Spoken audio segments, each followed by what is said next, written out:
Chapter 1148. It was said that the Crystal Palace's Yuan Gua, Laozu, had accidentally killed himself on Kongming Island because he had angered the crowd. Afterwards, the Crystal Palace's second disciple, Li Shiqian, had gone berserk and massacred all the cultivators who had entered the island. There were many Dharma adepts present at the time, but no one was able to stop him. It was not until the Guangfa clan, Talisman Pavilion, Liuyun sect, and Yulin sect heard the news and rushed over that they joined forces to subdue this disciple of the Crystal Palace. No one dared to offend the Crystal Palace. Although more than a dozen cultivators had died at Li Shiqian's hands, many of them were masters of spell formations from various sects. However, none of them dared to speak up. In the end, the few masters had no choice but to inform the Crystal Palace to come to the South Sea to collect their people. The masters of these four sects had rushed over. Apart from the collapse of the 9 foundation formations on Kongming Island had become completely open to all cultivators. Naturally, they were also here for Wen Yuan. The death of Nanyu Laozu and the appearance of the 2 broken treasures were enough to attract them. As for the other large sect, the Honghai Pavilion, they were no longer qualified to be called a large sect. Therefore, although the incident on Kongming Island had shocked the entire South Sea cultivation world, not a single cultivator from the Honghai Pavilion had appeared. In the end, the Kongming array was preserved under the strong request of the masters of the various sects. The spirit veins on the island were also not removed. Unfortunately, the 9 foundation formations had collapsed and dissipated. The masters of the various sects had tried their best but could only preserve about 70% of the remaining formations. The rest had either been destroyed by the collapse of the foundation formations or had been destroyed in the previous battle. At this time, the Yuan family had not yet spread the news that Wen Yuan had died more than 10 years ago. The entire South Sea cultivation world was looking for Wen Yuan, the master of spell formations. There were even rumors that Wuxing School had sent people to the southern coast of Central Plains after hearing about the appearance of the 2 broken treasures. At this time, Lu Ping had already changed his appearance. After that, he suppressed his cultivation all the way to the late stage of the core forging realm. After that, he spent enough spirit stones and used the excuse of traveling to the central region to exchange for a slot in the ultra-long-distance transmission array from the Charm Pavilion. With Lu Ping's current level of attainment in the deception technique, even late Dharma adepts would not be able to see through his true identity. Previously, when he was battling Nanyu Laozu in the Dark Space Sea, no one had been able to see through him. After the light of the teleportation array flashed, Lu Ping reappeared in the Magic Cloud Ancient City in the southern part of Middle-earth. The Magic Cloud Ancient City was a city where practitioners gathered. At the same time, it was also the base of a large sect. The name of this sect was Magic Cloud City. It was a sect that had a close relationship with the Lingyun Valley, one of the 5 holy lands of Middle-earth. At the same time, it was also the destination of the ultra-long-distance transmission array from the Charm Pavilion to Middle-earth. The Magic Cloud Ancient City was about 20,000 miles southeast of the Lingyun Valley. To the south, the endless mountains stretched from the northwest to the southeast and formed a border with Middle-earth. This was roughly a parallel line between the Lingyun Valley and the Magic Cloud Ancient City. The parallel line of the endless mountains continued to the southeast until it reached the edge of the South Sea, where the estuary of the Qingming River was located. On the other side of the estuary of the Qingming River was the base of another holy land of Middle-earth, the Skyward Pavilion. The Lingyun Valley, the Magic Cloud Ancient City, and the Skyward Pavilion roughly formed the same straight line from the northwest to the southeast, facing the endless mountains. Going up along the estuary of the Qingming River, the lower reaches of the Qingming River happened to roughly follow the straight line from the Skyward Pavilion to the Magic Cloud Ancient City. Then, turning north near the Magic Cloud Ancient City, all the way to the hinterland of Middle-earth, around the 9 mystical tower. This was the middle reaches of the Qingming River. Here, turning west, all the way to the south of the Western Wilderness, the source of the Qingming River, this section was the upper reaches. Lu Ping's original plan was to swim in the Qingming River and feel the imposing manner of the largest river in Middle-earth to perfect the Great River Flows East sword technique that had been modified by Lu Ping. The only pity was that it appeared in the Magic Cloud Ancient City, which made it feel a little awkward. As soon as Lu Ping came out of the teleportation formation, he immediately heard someone arguing in the other side of the teleportation formation. When Lu Ping looked over, he realized that this teleportation formation was used to teleport people out of Magic Cloud City. Why? Why did you close the teleportation formation at this time? The old man and the others are still in a hurry to go to Wuding sect to save people. Won't your delay kill people? That's right, that's right. I'm still in a hurry to report to my sect's Laozu. Can you afford to be late? Hurry up and open the teleportation formation. We are still in a hurry to meet up with our friends. Do you want us to fly all the way there? I will increase the price by 5 more upper spirit stones. Is that okay? Why is the teleportation formation to Magic Cloud City still open, but the teleportation formation to leave is closed? Everyone suddenly fell silent. When they looked at the teleportation formation that Lu Ping had come from, they found that the teleportation formation there was still open, and the teleportation light had not stopped. Could it be? I think everyone has already guessed it. A mid-Dharma adept suddenly appeared in the sky above the teleportation formation, followed by 3 early Dharma adepts. Seeing that the adepts outside the teleportation formation had all noticed them, the adept continued, "The rules of the world of cultivation have always been that as long as there is a beast tide attack or a siege by Mara, the teleportation formation allows people to enter, but not to leave. What else do you have to say?" The adepts near the teleportation formation were silent at first, and then there was an uproar. Some complained, some cursed, and some remained silent. A loud shout came from the crowd, saying, "Senior Jiu Xing, is it the beast tide from Endless Mountain, or is it Mara's siege?" The noise in the crowd suddenly stopped, and they heard Laozu, the mid-Dharma adept, say in a deep voice, "It is the disaster of Mara, and it is less than half a day away from Magic Cloud City. At this moment, everyone should hurry up and get ready to defend Magic Cloud City. Of course, if there is really an emergency, you can still fly out of the city now, but be careful of the traces of Mara's army on the way." Although the crowd looked angry, they still walked away quickly while cursing. The other teleportation formation to Magic Cloud City was still open, and after a flash from time to time, one or a few adepts would appear. Soon, they also learned that the teleportation formation had been closed because of the siege by Mara. They could not help but curse their bad luck, but no one complained about the closure of the teleportation formation to leave Magic Cloud City. Whether humans or demons, mortals or adepts, it was always human nature to seek advantages and avoid disadvantages. In the past, when the disaster of Mara broke out, every time a sect or a city was besieged by Mara, many adepts would try to leave through the teleportation formation to avoid the siege of Mara's army. They would wait until the siege of Mara's army was lifted before returning to avoid the possible disaster, or if the place was simply destroyed by Mara, they would be even more glad that they had chosen to leave. However, it was undeniable that when the siege of Mara's army arrived, these adepts who escaped through the teleportation formation not only drove more people to leave, but also weakened the strength of the defense, and also shook the determination of the adepts who stayed to resist the invasion of Mara. Later, when the invasion of Mara's army arrived, some sects would forcibly close the teleportation formation, cutting off the adepts' means of escape, forcing these people to stay and join the resistance against Mara's invasion. However, this method of coercion was opposed by many people in the beginning. Although there was nothing they could do for a time, the people who had survived Mo Luo's invasion began to feel enmity toward this sect.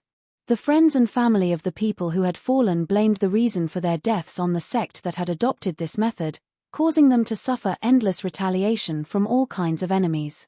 Even though these people knew that in that dangerous situation, cutting off the teleportation formation was the only way to survive, everyone could understand it, but when it came to the actual action, no one could accept it. This continued until another sect had no choice but to cut off the teleportation formation when the disaster of Mara descended. At that time, it aroused resistance from the adepts who had stayed in the sect. Before the arrival of Mara's army, internal strife had already begun. In the end, they were completely annihilated under the siege of Mara's army. After that, the 5 holy lands of the Central Plains, the Yuan family, and the Crystal Palace of the East Sea jointly announced to the cultivation world that when the disaster of Mara descended, They would support the sects and clans to cut off the teleportation formation, allowing entry but not exit. In the face of a great enemy, they should unite against a common enemy. If there was any difficulty, they would become enemies with the entire cultivation world. Reason was conveyed through background, and customs were fostered through strength. After the 6 great holy lands and the Yuan family had joined hands to support the sects and forces that had cut off the teleportation portal in the encirclement of the evil Luo army, punishing those individuals, groups, and forces that had failed to escape in the face of danger and started internal strife, the atmosphere of the entire cultivation world had suddenly changed. This kind of rule of allowing people to enter but not leave in the face of danger had finally been established. If something like this happened again, the trapped cultivators could only blame their own bad luck. However, this so-called rule of allowing entry but not exit only referred to the teleportation formation. If there were cultivators who were willing to fly away before Mara completely surrounded them, these sects and forces could not stop them.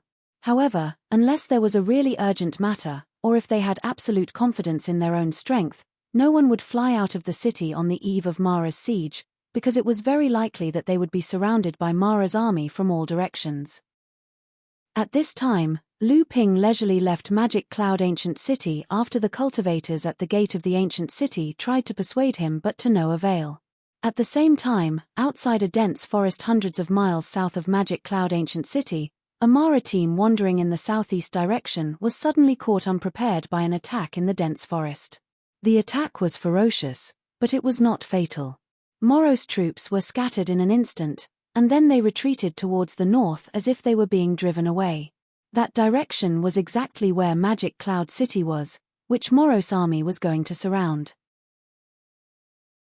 Chapter 1149. At the same time, the same scene was happening in different directions hundreds of miles around Magic Cloud City. Groups of Mara troops that were wandering around were constantly forced to the direction of Magic Cloud City, causing the Mara army that was originally surrounding Magic Cloud City to grow stronger.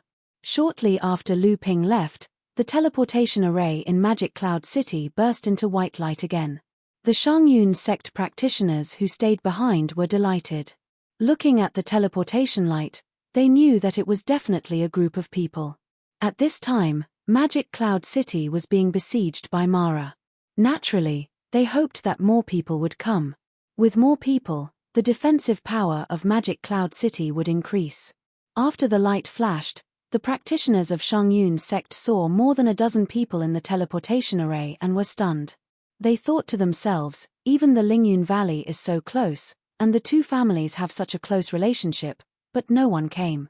They came too fast, and the news was really timely. It could be seen that among the dozen people, there were 5 or 6 Dharma adepts, which was obviously an extremely powerful force. He put on an overjoyed expression and said, "But in the presence of the seniors of the Yuan family, I am a disciple of Shangyun sect. Please wait a moment, I will only greet the Laozu of my sect." The group of people from the Yuan family was led by a young man, but his cultivation was in the middle Dharma stage. He nodded and said with a smile, "In that case, thank you, my friend. Just say that I am Yuan Ku, my cousin Yuan Jinglei, and the disciples of the Yuan family pay their respects to the governor and deputy governor of Magic Cloud City." Lu Ping asked for directions when he left the city, and then flew to the southeast of Qingming River. Although traces of Mara had been found around Magic Cloud City, they had not formed an encirclement yet. With Lu Ping's current strength, he was quite confident that he could rush out before Mara's army surrounded him. Unexpectedly, before Lu Ping could walk for more than 10 miles, a group of Mara's troops suddenly dashed towards him. There were about 100 of them, and they were led by a blood Azura and a blood demon. Lu Ping cursed his bad luck. The thin water-flowing sword was already circling around his body, while the invisible water sword was hidden somewhere. When he got closer, Lu Ping realized that something was wrong with Mara's group. It didn't seem like they were joining up with Mara's army. Instead, it seemed like there was a terrifying existence chasing after them and they were running for their lives. This was strange. Could it be that someone was chasing after Mara's team? Lu Ping's twin flying swords whistled out. He didn't care whether Mara's group was someone else's prey or not. In the cultivation world, It was everyone's responsibility to kill Mara. The moment the twin flying swords were shot out, the oncoming Mara's team naturally saw Lu Ping's presence. The Blood Azura was the first to raise the companion spiritual treasure in his hand to meet Lu Ping's twin flying swords. The other blood demon also blew a breath at Lu Ping and attacked first. Soul-devouring chilly wind. If they were blown by it, those with weak cultivation would be directly blown away and their divine thoughts would turn into idiots. Even if their divine thoughts were at the same level, if they could not avoid it, their divine thoughts would often be damaged. Unfortunately, it had encountered Lu Ping, whose divine thoughts were even stronger than those great cultivators who did not focus on cultivating their divine thoughts. Lu Ping didn't even need to use the cloud sail's power. The soul-devouring wind slammed into a wall, and suddenly, clusters of emerald green flames burst out from the wall. Emerald soul fire. The sudden scream from behind startled the Blood Azura, who was pouncing towards Lu Ping. Then, he saw a series of flashes of light above his head and the thin water-flowing sword slashed down from the sky. Crack! The Blood Azura's expression suddenly changed. His body, which was originally pouncing forward, quickly flew backward. In midair, he saw that his companion's spiritual treasure had been cut in half by a flying sword.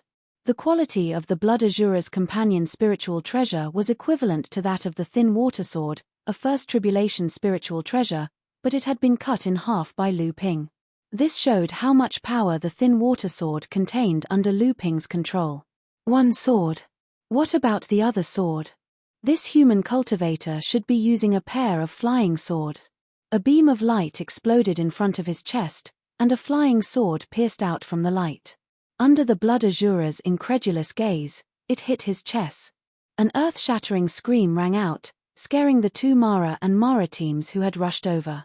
Then, they saw the flying sword that had cut in half the companion spiritual treasure and the Blood Azura's head flew high into the air. At the same time, the other blood demon, who had been given a taste of his own medicine by Lu Ping, was still holding his head and howling. Even the yellow skull-shaped companion spiritual treasure in his hand had been thrown aside. The various soul-devouring spells of the demonic cultivators were specifically targeted at divine thoughts. Their methods were strange and often impossible to guard against. However, once the spell was broken by a cultivator with powerful means, the counterattack could often cause the spell to backfire on the user. Moreover, Lu Ping's methods were even more ruthless. Although the blood demon had been backfired on by the spell, it still retained a trace of intelligence and had been paying attention to Lu Ping. Suddenly, it noticed that after its companion had been killed, Lu Ping had smiled at it. Just as the blood demon was confused, it suddenly felt that the soul-devouring black fog around it was acting strangely. Before it could react, it suddenly felt a chill on its back. When it looked down, it saw a long sword that had been lurking behind it. At this time, it had unexpectedly pierced through its heart. Lu Ping had killed 2 blood Mara consecutively. This was not considered too difficult before he had advanced to the mid-Dharma stage, but it had only taken him 1 or 2 rounds to easily kill 2 blood Mara. This was something that Lu Ping would not have been able to do before he had advanced to the mid-Dharma stage. The fall of the 2 blood Mara had thrown the Mara team into chaos, and they had scattered in all directions to escape. However, out of nowhere, 3 children, 2 girls and 1 boy, had appeared. The 3 of them had joined forces to kill several Mara in succession, and just like that, they had blocked the path of retreat. A tiger's roar came from the left, and a young man who looked to be 14 or 15 years old but had a stocky build was holding 2 red copper hammers in his hands. He was smashing the heads of the 4 or 5 demons that were charging at him as if he was chopping vegetables. Another group of Devil Luo was planning to rush out while the double hammer ferocious man was preoccupied with other things. But suddenly, they heard a muffled roar, and a huge black shadow rushed all the way over, knocking over a dozen Devil Luo. After fusing with part of the Ba Gui clan's bloodline using a secret technique, Lu Dague's strength had multiplied. He even seemed to have comprehended a lot of the Ba Gui clan's rampage ability. Even so, the 2 of them still couldn't stop the fleeing Mara. The fish that slipped through the net continued to escape, but suddenly, they felt their feet sink. Their bodies suddenly became several times heavier than usual, and their running speed suddenly became like that of a snail. Not far away, a chubby young man was chuckling strangely as he watched the Mara team that was stumped by the sudden appearance of the strange supernatural power. Then, they were smashed into pieces by the slant-eyed, white-fronted tiger that caught up with them. Meanwhile, in the direction where the Moros were trying to break out of the encirclement to the right, a rain of fire first fell. Then, a strange gust of wind blew out of nowhere, and the rain of fire instantly turned into a wave of fire, sweeping towards the Moros that were running away, burning the group of Moros until they wailed like ghosts and howled like wolves. There were also many Mara who were lucky enough to cross the fire wave, but before they could rejoice, they suddenly found that such a huge fire wave didn't burn any vegetation nearby. Immediately after, these Maras felt that their feet, bodies, or limbs were suddenly bound by vines that came out of nowhere. Following that, a huge force came, and these Maras immediately fell into the bonfire like they were riding on clouds and riding on mist. A beautiful little girl with peach blossoms on her head turned around from behind a big tree, raised her head, smiled slightly, and waved at Lucina who was flying in the sky. As for continuing to break through, these Mara shuddered when they saw the way that Mara was turned into ashes with a faint smile. Lu Ping just stood in front with his hands behind his back, and none of the Mara wanted to break through from his side. Hum, hum, hum. Just as the group of demonic auras were trapped by these few people and had no way out, a large swarm of demonic bees descended from the sky like a purple crystal cloud. The fist-sized amethyst bees formed an array formation in mid-air, covering Mo Luo within it. In the center of the array formation, a 1.5-foot-tall little girl with a pair of wings on her back hovered in mid-air, seemingly directing the operation of the array formation. It was the amethyst bee Dao soldier array formation that Lu Ping had refined many times. Deng Ming smiled and walked in front of Lu Ping, saying, "It's like breaking dry weeds and smashing rotten wood. These followers of Senior Brother are really enviable." A few of them joined forces and completely wiped out this group of more than 100 Mara, but using the legendary purple crystal bees as the Dao soldier formation is really a bit extravagant. Lu Ping shrugged his shoulders and said, "No matter what, Senior Brother has been helping to train the Dao soldier formation these days, so you must know that the purple crystal bees are considered to be an extremely high-quality Dao soldier species." Deng Ming smiled and said, "That's true." When the purple crystal bee Dao soldier formation dispersed, this group of more than 100 Mara led by the two blood Mara were all killed by Lu Ping and the others. This made the corner of Deng Ming's eye twitch. It must be known that the combination of a blood Azura and a blood demon was something that even a mid-Dharma adept would have to avoid. With this group of more than 100 Mara of various sizes, it was more than enough to wipe out a small force with a Dharma adept. However, he did not expect that they would be wiped out so easily by Lu Ping and his 7 or 8 followers. Lu Ping looked at the surrounding forest and said, "Let's go." In the blink of an eye, the group flew in the southeast direction and disappeared. The forest once again returned to silence. After a while, footsteps suddenly came from the forest. A middle Dharma adept with a feather on his head came out from the forest. He looked at the melting corpse of Mara in the open space, and a look of surprise flashed across his face.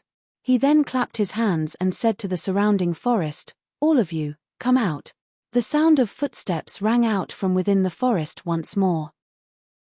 3 cultivators, both male and female, clad in luxurious clothes, walked out from the forest. Every one of them possessed a cultivation base at the Dharma characteristic stage. Looking at Mo Luo's corpse that was on the verge of melting away, it was unknown what they were thinking. "Tell me, what do you think?" The middle-aged adept asked the 4 young adepts without any expression. Chapter 1150. It took us a lot of effort to drive this group of Mara here to meet up with the Mara army that was besieging Magic Cloud City. Now that they have been killed for no reason, we have to teach them a lesson. One of the young girls shouted angrily, "Are you stupid? How far have we driven these demonic auras away from us? Not even the time it takes to drink a cup of tea. In such a short time, they killed 2 blood Mara and hundreds of Mara groups. How can the 4 of us provoke such strength?" Another young cultivator said disdainfully. The young girl was not convinced and said, "Don't we still have Uncle Zhongchang? As long as Uncle Zhongchang takes action, we will definitely make this group of people suffer." We will also let them know the consequences of provoking us in the peacock race. Cough, cough. The middle-aged cultivator, Yang Zhongchang, blushed and interrupted the young girl's words. He said, it was the same person who killed those two bloodmara, and he did it in less time than the time it takes to drink a cup of tea. After that, this person has been waiting for his subordinates to deal with those small mara. What? How could it be? It was Uncle Zhongchang who took action. Could it be that the person is a great cultivator? The four young boys and girls could not believe it. Yang Zhongchang coughed again and said with a slightly embarrassed expression, if it was me, it would be impossible to kill two bloodmara in such a short time. Moreover, demonic cultivators and Shura cultivators are often difficult to deal with when they work together. Also, I want to tell you that the person who took action is the same as me, he is also at the mid-Dharma stage. The four of them exclaimed again. Another young girl said, a cultivator of the same stage as us is even more powerful than Uncle Zhongchang. Impossible, who is that person? Another young boy asked, how many subordinates did he bring? Yang Zhongchang shook his head and said, that person is very cautious. There is always a faint layer of fog around him. It doesn't matter if you are close, but if you peek from a distance, it will become a fog and you can't see his face clearly. However, this person's swordsmanship is excellent, probably not inferior to the 6 swords of the Ziyang Palace. Although his subordinates are only at the core forging stage, they are very powerful. And the group of demonic Dao soldiers at the end, there is something strange about them, but they are always shrouded in fog, making it hard to tell. The 4 young boys and girls looked at each other and finally looked at Yang Zhongchang. One of the young girls said, Uncle Zhongchang, what should we do? Has that person already noticed our plan? Yang Zhongchang pondered for a moment and said, this time, our tribe is adding fuel to the fire against the Lingyun Valley behind Magic Cloud City. This matter is our tribe's revenge against the Lingyun Valley. After this, we are not afraid of what others will say. Now that the Mara army has besieged Magic Cloud City, the loss of our Mara team will not affect the siege. Even if that person figures out our intention, it is too late now. After saying this, Yang Zhongchang seemed to be more certain of his judgment and said, let's meet up with the other clansmen and leave here for the time being. This time, Magic Cloud City will definitely be destroyed. This is the price that the Lingyun Valley has to pay for daring to plot against our princess.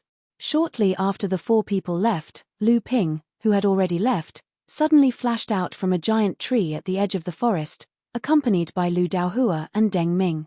Lu Ping scratched Lu Taohua's head approvingly. Deng Ming, who was next to him, said in surprise, the peacock race drove the Mara army to besiege Magic Cloud City. What are they thinking? Aren't they afraid of offending the public? Lu Ping looked in the direction in which the 5 people had left and said, it's not the peacock race that drove them away, but the Mara army was originally heading for Magic Cloud City. The peacock race just added fuel to the fire, driving some scattered Mara teams into the main army, so that the strength of the Mara army besieging Magic Cloud City will be greatly increase. Deng Ming did not understand and said, what's the difference? After all, they helped the Mara army. Lu Ping smiled and said, that depends on how they say it. In fact, we've seen it for ourselves. The Peacock clan cultivators are indeed chasing Mo Luo like he's running for his life. If they say that they're besieging Mo Luo, who can say anything about it? At most, they did something bad with good intentions. Deng Ming clicked his tongue and asked, the Peacock race and the Lingyun Valley were in an uproar because of the attack on the Princess of 5 Elements. The whole cultivation world was alarmed, but Magic Cloud City is a large sect after all. What does the Peacock race have to do with Magic Cloud City and the Lingyun Valley? Lu Ping explained with a smile, we have to talk about the relationship between Magic Cloud City and the Lingyun Valley. The 6 holy lands of the human tribe, including the Crystal Palace, had a long history of inheritance. It had not been long since the 7th patriarch opened the sky. At that time, the cultivation world was far from as prosperous as it was now, and the 6 holy lands had not dominated the world as they did now. At that time, in order to expand their own sphere of influence, the 6 holy lands would often send their own direct disciples, who were not the top ones, to the edge of their own sphere of influence in the name of establishing a new force to expand their own sphere of influence. This was the origin of Magic Cloud City. The founder of Magic Cloud City, Laozu, was a direct disciple of the Lingyun Valley. He established Magic Cloud City here. After tens of thousands of years of inheritance, Magic Cloud City had become a powerful large sect in the southern part of the Central Land. However, at this time, Magic Cloud City was no longer completely under the command of the Lingyun Valley. It had been in a semi-independent state, but it was still one of the most important strongholds of the Lingyun Valley to defend against the demon clan in the Endless Mountains. When Mara's army besieged Magic Cloud City, the Peacock royalty took out this stronghold, which could be said to be killing 3 birds with 1 stone. It not only eradicated a nail that held the expansion of the demon clan in the Endless Mountains, but also weakened the power of the Lingyun Valley and avenged the Princess of 5 Elements. Nurture a large sect. The Lingyun Valley is really generous. Aren't they afraid that these sects will eventually get rid of their control? Deng Ming obviously found it hard to believe. Lu Ping smiled and said, I was also shocked when I first learned about these things. In fact, the expansion mode adopted by the 6 Holy Lands in the beginning did cause the problem you mentioned.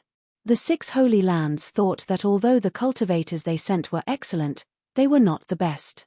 However, they did not know that everyone's fate was different, and their future achievements might not necessarily be unable to change.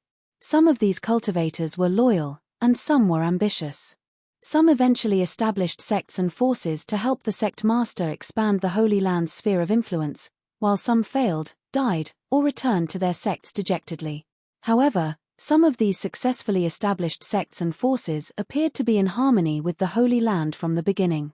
They hoped to completely get rid of the Holy Land's control, establish a perfect inheritance system, and become the master of the sect. Some of them initially supported the Holy Land, but as the inheritance was perfected and time passed, the sense of belonging of the cultivators to the Holy Land became weaker and weaker. On the contrary, they became more and more dissatisfied with the large amount of support the Holy Land received from their own sects, and their desire to be independent became stronger. Either way, there would eventually be a huge conflict with the 6 Holy Lands, which would eventually explode. After that, the 6 Holy Lands had to pay a huge price to start cleaning up the forces that had split from their own sects. In fact, after the 6 Holy Lands, a considerable number of the first batch of large sects that were born in the cultivation world were forces that had split from the 6 Holy Lands. After the 6 Holy Lands cleaned up the remaining large sects, their strength had either reached the point where the sect master would be afraid to attack them, or they had once again turned to the sect master and became their loyal tools to preserve their inheritance. The former completely got rid of the Holy Land's control and inherited their inheritance, while the latter were even more tightly controlled by the Holy Land. Do such large sects still exist in the cultivation world today? Lu Ping said, yes, but not many. The former are like Purple Talisman Pavilion and Gale Thunder Island, which are controlled by the Crystal Palace, and Western Wilderness Palace often follows in the footsteps of the Purple Sun Palace. The latter are like Tianxian sect to Wuxing School, Skyrend to Purple Sun Palace, and several sects in the South China Sea. They more or less have some relationship with the Holy Land in central China. Tianxian sect. Skyrend. Now, these are all top large sects with pure young Laozu in charge. They're actually independent from the 6 Holy Land. Lu Ping nodded and said, although it's hard to believe, it's the truth. Deng Ming chuckled and then asked, so the Magic Cloud City is one of the more obedient extensions of the Lingyun Valley? Lu Ping nodded, then shook his head and said, yes and no. The Magic Cloud City is a bit special. The Magic Cloud City was about to be eradicated by the Lingyun Valley, mainly because of the threat of the demon clan in the Endless Mountain. In the end, the Lingyun Valley had to keep this large sect. It can be said that it is in a semi-independent state. Deng Ming sighed and said, I didn't expect that. Lu Ping also sighed and said, the 7th Patriarch's speech of opening heaven left a cultivation method, but the rise of large and small sects, as well as the current prosperity of the cultivation world, although the 6 Holy Land is unwilling to do so, from the results, we have to say that they deserve a lot of credit. After a pause, Lu Ping continued, if the 6 Holy Land was established at the beginning, it might not be difficult to find some independent inheritance system, except for the Six Holy Land. But after tens of thousands of years of integration and development, it is extremely difficult for any sect in the cultivation world to find an inheritance system that is completely free from the imprint of the Six Holy Land. If you think about it carefully, I'm afraid that only the inheritance of the Yuan clan can be confirmed.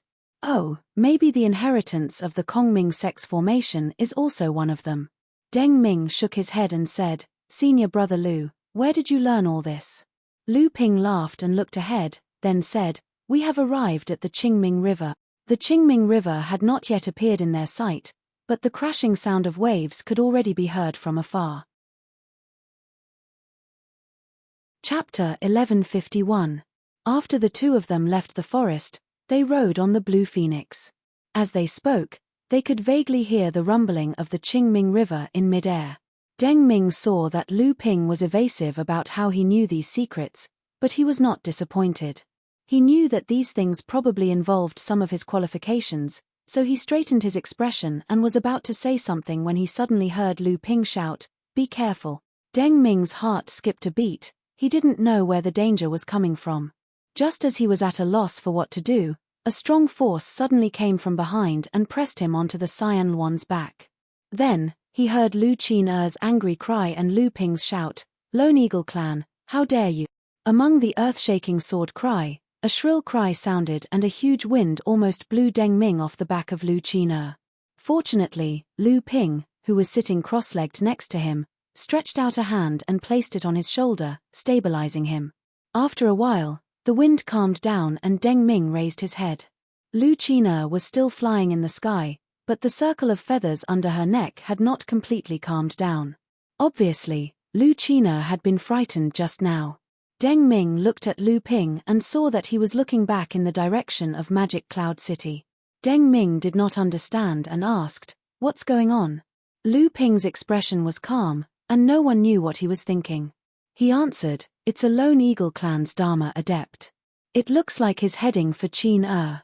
I've already defeated him, but it looks like he's also heading for Magic Cloud City."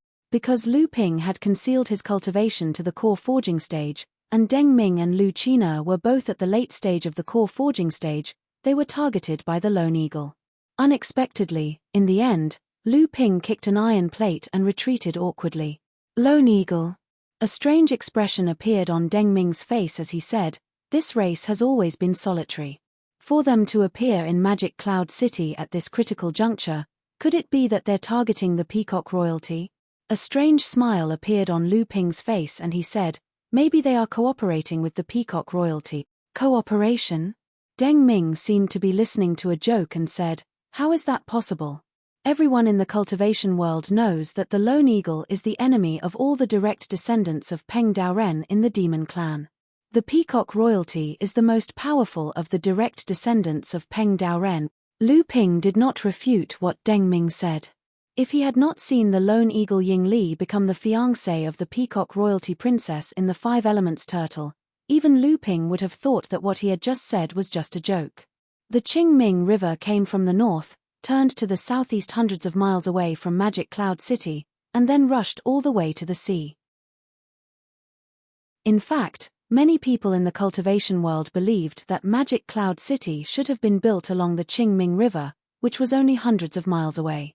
If it was built along the Qingming River, perhaps Magic Cloud City would become more prosperous. Otherwise, there would be no need to dredge a canal to connect Magic Cloud City with the Qingming River. When the Charm Pavilion was promoted to a large sect, the treasure ship went along the Qingming River and then turned to Magic Cloud City through this canal. Lu Ping and the others had also flown all the way to the Qingming River along this canal. On the Qingming River, Lu Ping had been riding on a black tortoise for more than half a month. Compared with the Yulon River, the biggest difference between the Qingming River and the Yulon River was the difference in speed. The Yulon River was only turbulent in the upper reaches. In the middle and lower reaches, the river was wide and the water was smooth. On both sides of the river, huge alluvial plains were formed. But the Qingming River was different.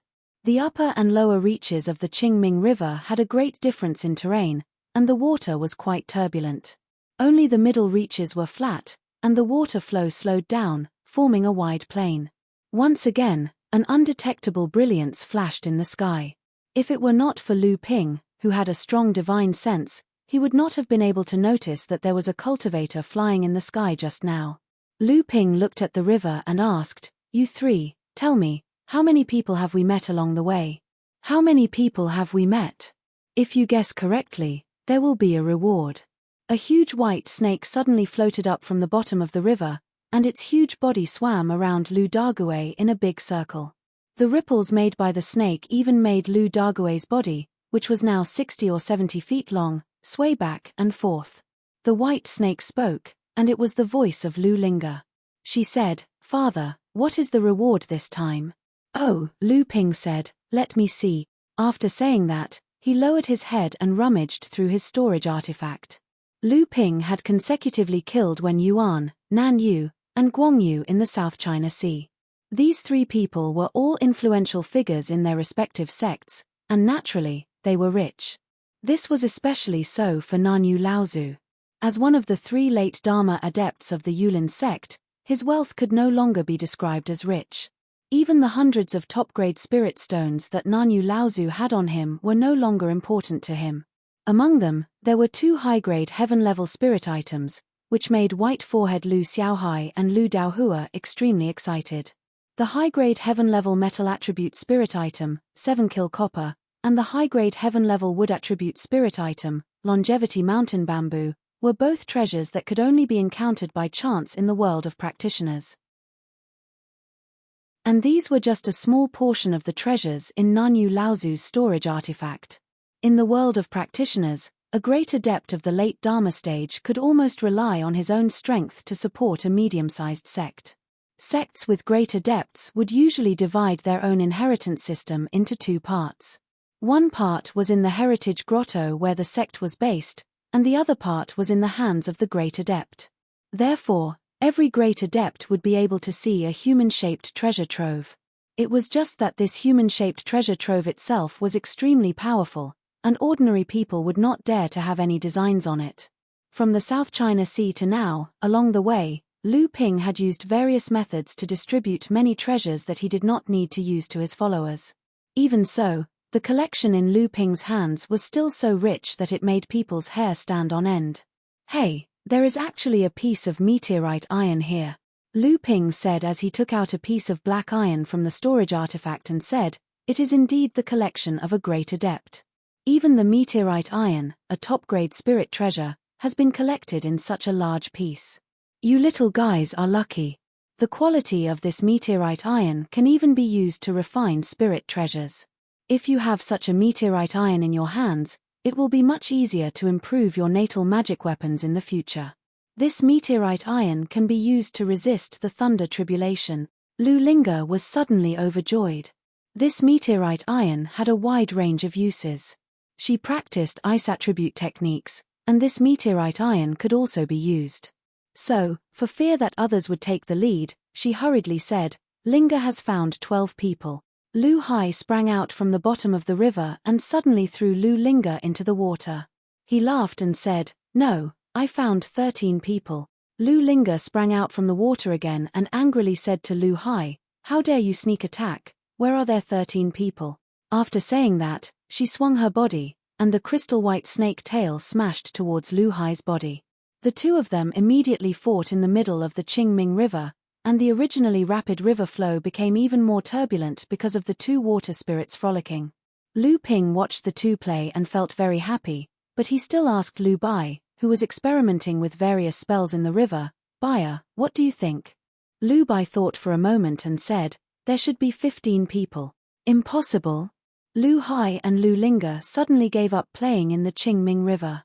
2 giant snakes of 10 feet long came towards Lu Bai and asked in unison, "Father, is what Big Sister said true?" Lu Ping smiled and shook his head. Lu Bai looked slightly startled. Lu Hai and Lu Linga giggled and said, "Big Sister is really wrong," but Lu Ping stretched out his hand and flicked out 2 gusts of wind. Puff, puff, 2 sounds were accompanied by 2 cries of pain from Lu Hai and Lu Linga. She heard Lu Ping say, "You 2 mischievous brats, it's not just 15 people, but 18. Your big sister even spotted 2 mid-Dharma adepts, But you two still dare to laugh at them. Especially you, Ling Er, you couldn't even see an early Dharma adept. You've been getting more and more distracted in your cultivation lately. After being scolded by Lu Ping, Lu Ling dove headfirst into the water and didn't come back up even after a long time. Lu Bai, who was beside her, asked, "Father, it's only been 2 hours, but there are already so many people swimming downstream." "Father, I just realized that among the 18 people, there are actually 5 mid-Dharma adepts, and there are even 7 or 8 Dharma adepts. Could it be that something has happened to so many Dharma adepts?" Lu Ping shook his head and said, "It's not just 5 mid-stage Dharma adepts. Among the 5, there are 2 grand adepts. Regardless of what's happening downstream, we'll just ignore it." After saying that, Lu Ping threw the meteoric iron into Lu Bai's hands, which made Lu Hai and Lu Linga very envious. Lu Bai smiled gently and said, "Father is teasing you. How can I use such a big piece of meteoric iron alone? When the time comes, the 3 of us will use it together to improve the magic weapons in our hand." Lu Hai and Lu Linga were overjoyed, and Lu Linga even said loudly, "I know that big sister is the best." At this moment, Black Turtle Lu Dague, who had been moving forward in the Qingming River, suddenly raised his head and said, "Master, there is a huge monster coming in front." After Lu Dague accepted part of the bloodline of the Tyrant Turtle clan, his strength had increased a lot. He had a secret method that could hear sounds from a very far distance in the water. When Lu Ping heard the huge monster, he first thought that there might be some high-level demon cultivator who had transformed into his original body and was stirring up trouble in the Qingming River. But at this time, Lu Dague's voice came and said, "It's a ship, a very big ship. A very big ship. Could it be a treasure ship? Whose treasure ship was it?" Lu Ping stared at the river surface. Through the light fog on the river surface, he really vaguely saw a huge outline coming on the river surface. Without Lu Ping's instructions, Samling shrunk his body size and climbed onto the back of the black turtle. When he looked again, the huge shadow of the ship broke through the cover of the light fog. A huge debow ship with a length of 350 feet and a width of 700 feet appeared in Lu Ping's sight. Lu Ping sat on the back of the black turtle and continued to go south. When he passed by the treasure ship, he happened to see 2 huge words on the side of the treasure ship, Northern Alliance. Chapter 1152. It was the Northern Alliance's treasure ship. Lu Ping's eyes narrowed as he looked at the treasure ship. He naturally knew that the treasure ship was carrying one of the 3 Dharma adepts from the Northern Alliance, Hanya Laozu, who was also one of the main culprits behind the destruction of the Northern Alliance. Before the Northern Alliance adept, Lin Jingtang, died, he had used the Northern Alliance's Elixir Pavilion's inheritance cave as a condition, hoping that Lu Ping would be able to kill Hanya Laozu at the right time. He did not expect to encounter the Northern Alliance's treasure ship here. When Hanya Laozu led a few Dharma adepts under his command and some of the Northern Alliance disciples on the treasure ship to the South Sea, many people had guessed that Hanya Laozu might be going to the South Sea to establish his own sect. Unexpectedly, after Hanya Laozu wandered around the South Sea, he actually went north along the Qingming River. What was Hanya Laozu's intention? Could it be, as many people had guessed, that Hanya Laozu was really the spy that Wuxing School had planted, and this time, he was going to bring the treasure ship back to his sect? Thinking about the many Dharma adepts that flew over the Qingming River, Lu Ping's intuition told him that it had something to do with the Northern Alliance's treasure ship. At this moment, Lu Ping suddenly felt that someone on the treasure ship was watching him. Then, not only on the treasure ship, but in the sky above the Qingming River, there seemed to be someone spying on him in the void. Therefore, Lu Ping first looked at the huge treasure ship in shock, then sat on the back of the black tortoise as if nothing had happened, and continued to drift downstream. After Lu Ping had traveled dozens of miles downstream, Lu Linga appeared out of nowhere and said, "Father, are we really not going to see what is going on?" Lu Ping laughed impatiently. "You are always the first to lose your cool. The treasure ship is surrounded by an inescapable net. If we act rashly, we will definitely be surrounded by everyone. Then what should we do?" Lu Ping patted the black tortoise's shell and said, "Let's continue our journey. Even pure young cultivators would have to avoid a treasured ship with a great cultivator guarding it. It's not that easy to scheme against it. Let's just have some fun and it won't be too late to come back when the show begins. When Lu Linga saw that Lu Ping didn't really plan to miss out on the fun, she became excited again. Suddenly, Lu Ping exclaimed in surprise and took out a nameplate from his waist. This token was the identification of a Zhenling sect disciple. Lu Ping's name and status in Zhenling sect were engraved on it. At this moment, the nameplate was flashing with a hazy light, and it became hotter and hotter. At this time, this token flashed with a dim light, and it became hotter and hotter. A disciple of Zhenling was nearby, and he was in danger. The identity nameplates of the sect's disciples could sense each other within a certain range. When they encountered danger, they could also ask for help from their fellow sect brothers within the range. Furthermore, these identity nameplates could only be used by the owner of the nameplate. After the owner died, the nameplate would also shatter. Thus, there was no need to worry about someone setting up a trap with this nameplate. Then there was really a disciple of Zhenling nearby. Lu Ping rose into the air and waved his hand. Lu Dagui turned from the water into the size of a palm and fell into Lu Ping's hand. Then, the thin water under his feet and the long sword moved side by side. In a trance, Lu Ping was already dozens of feet away, and in the blink of an eye, he had disappeared into the woods on the bank of Qingming River.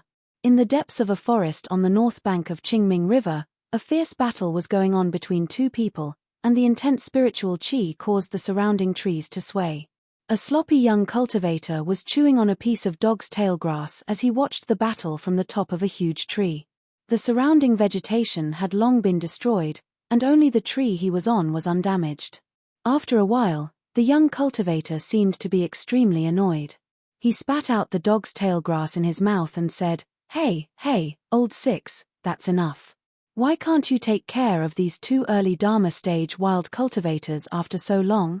You're the leader of the Six Directions house, I think you should just give up your position. Don't bring shame to your mid-Dharma stage cultivation and bring shame to the direct disciples of Joshuan Tower. In the middle of the battle, the cultivator who was fighting 1 against 2 had his 2 opponents completely suppressed. However, the 2 of them were very tenacious. Although they were at a disadvantage, they were not completely defeated. The 9 Shen Tower adept, who was addressed as number 6, unleashed a spell, forcing back the adept who was trying to break free from his suppression. He said angrily, "Number 3, it's easy for you to say that. These 2 are not wild adepts. Both of them have a natural great ability, which is considered good even among early Dharma adepts. Especially since this one has mastered the earth element body. Why don't you tell me, is the earth element body that easy to break free from?" The cultivator on the tree casually pulled a branch from the tree and continued chewing on it. He said in a muffled voice, "Then do you want me to help you? Get lost." The master of the Six Directions house rejected him without a second thought. He said, "Although I have just gone through my first lightning tribulation and can only use 70 to 80% of my strength, I don't need you to interfere in taking care of these 2 people." The cultivator on the tree laughed twice, as if he had heard a joke. He said, "You have to think carefully. It seems like they were asking for help just now. If they have help and you still can't take care of them, I'm afraid you'll be the one in trouble." The master of the Six Directions house laughed and said, "Don't I still have you? Don't tell me you want to watch your junior brother get surrounded and attacked by them. Be careful, when we get back, those old fellows will punish you for not helping them." The cultivator on the tree suddenly jumped down and walked towards the side of the battle. As he walked, he said, "Not helping them when they are dying. Does the Nine Directions house have such a crime?" When the master of the Six Directions house saw him walking over, he hurriedly said, Hey, third brother, what are you doing? This is my cup of tea." The third cultivator who came down from the tree had an exasperated expression as he said, "What are you talking about? Their help is already right in front of you, and you don't even know it. You're courting death." "What?" The master of the Six Directions house jumped in fright. To be able to sneak up to him without him noticing, this kind of strength immediately caused his heart to turn cold. His attacks also slowed down, allowing the 2 cultivators he was suppressing to catch their breaths. The 2 of them cooperated and attacked at the same time, causing the master of the Six Directions house to be flustered. After shouting for a long time, he finally regained control of the situation. When the master of the Six Directions house turned around, he saw the master of the Three Talents house, who was usually not serious, looking into the depths of the forest as if he was facing a great enemy. The master of the Three Talents house thought to himself, could it be that the elders of these two cultivators have come? Why is third brother so nervous? At this moment, the master of the Three Talents house shouted, who is the fellow Daoist in the forest? I am Chang Sansai of the Nine Mystical House. Greetings. Just as the voice rang out, a violent wave inexplicably swept out from Chang Sansai's body toward the forest. Along the way, it was as if a tornado had swept away the clouds. The towering trees were uprooted, and the violent wave seemed to have plowed through the entire world. However, at this moment, a huge natural phenomenon suddenly appeared in the depths of the forest. The clouds in the sky seemed to be driven by someone and gathered above the forest. Immediately after, a wave of dense spiritual chi surged out from the depths of the forest like a flood. Half of the forest was submerged by this flood, and then it collided with the violent wave that was plowing through the trees. Rumble. In an instant, the entire world seemed to have gone silent. Then, Chang Sansai's expression changed. The torrent of spiritual chi that seemed to have descended from the sky overshadowed the violent hurricane that he had unleashed. The huge trees, sand, and rocks that were swept up into the air were smashed back toward Chang Sansai along with the torrent. The master of the Three Talents house felt as if he was going against the torrent of the entire Qingming River with his own strength. Before the torrent came crashing down on him, he was already somewhat discouraged. Using the power of heaven and earth for his own use and transforming the power of heaven and earth into his own body, this person's comprehension of spells and abilities was far above his own. Chang Sansai involuntarily took a few steps back. Hey, third brother Chang, can you do it? When the master of the Six Talents house saw that the master of the Three Talents house was at a disadvantage, he immediately let out a strange cry. Then, as if he had thought of something, he opened his mouth and asked the two cultivators that he had been suppressing, I say, where did the two of you come from? Shouldn't you reveal your identities now? One of them snorted coldly and said, in front of the master of the Three Talents house and the master of the Six Talents house of the Nine Mystical house, who has the right to reveal their identities? The other person said, Sir, you attacked right from the start. Did you ever think of asking about our origins? Ahahaha. The master of the Six Talents house laughed dryly. He could not see the figure of the person who had come, but third brother Chang had been at a disadvantage all along. Until now, that mischievous face of his had not made a single sound. It was obvious that the strength of the person who had come was far beyond their imagination. Hence, he hurriedly said, I have just advanced to the mid-Dharma stage and am itching to fight. It is really a misunderstanding, a misunderstanding. Come to think of it, we have been fighting for so long, but I have not used any killing moves. Without waiting for him to finish speaking, a loud shout suddenly exploded in the master of the Six Talents house's ear.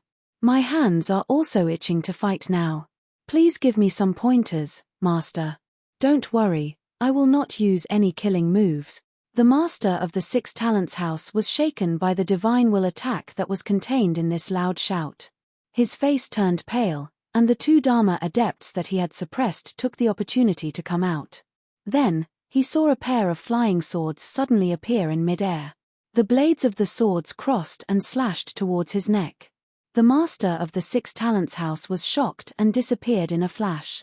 When he reappeared, he was already in front of the master of the Three Talents house. It was obvious that he wanted to join forces with the master. Unexpectedly, just as the master of the Six Talents house steadied himself, he felt a slight chill at the back of his head. Then, with a crisp clang, a dark blue flying sword flashed in midair and disappeared.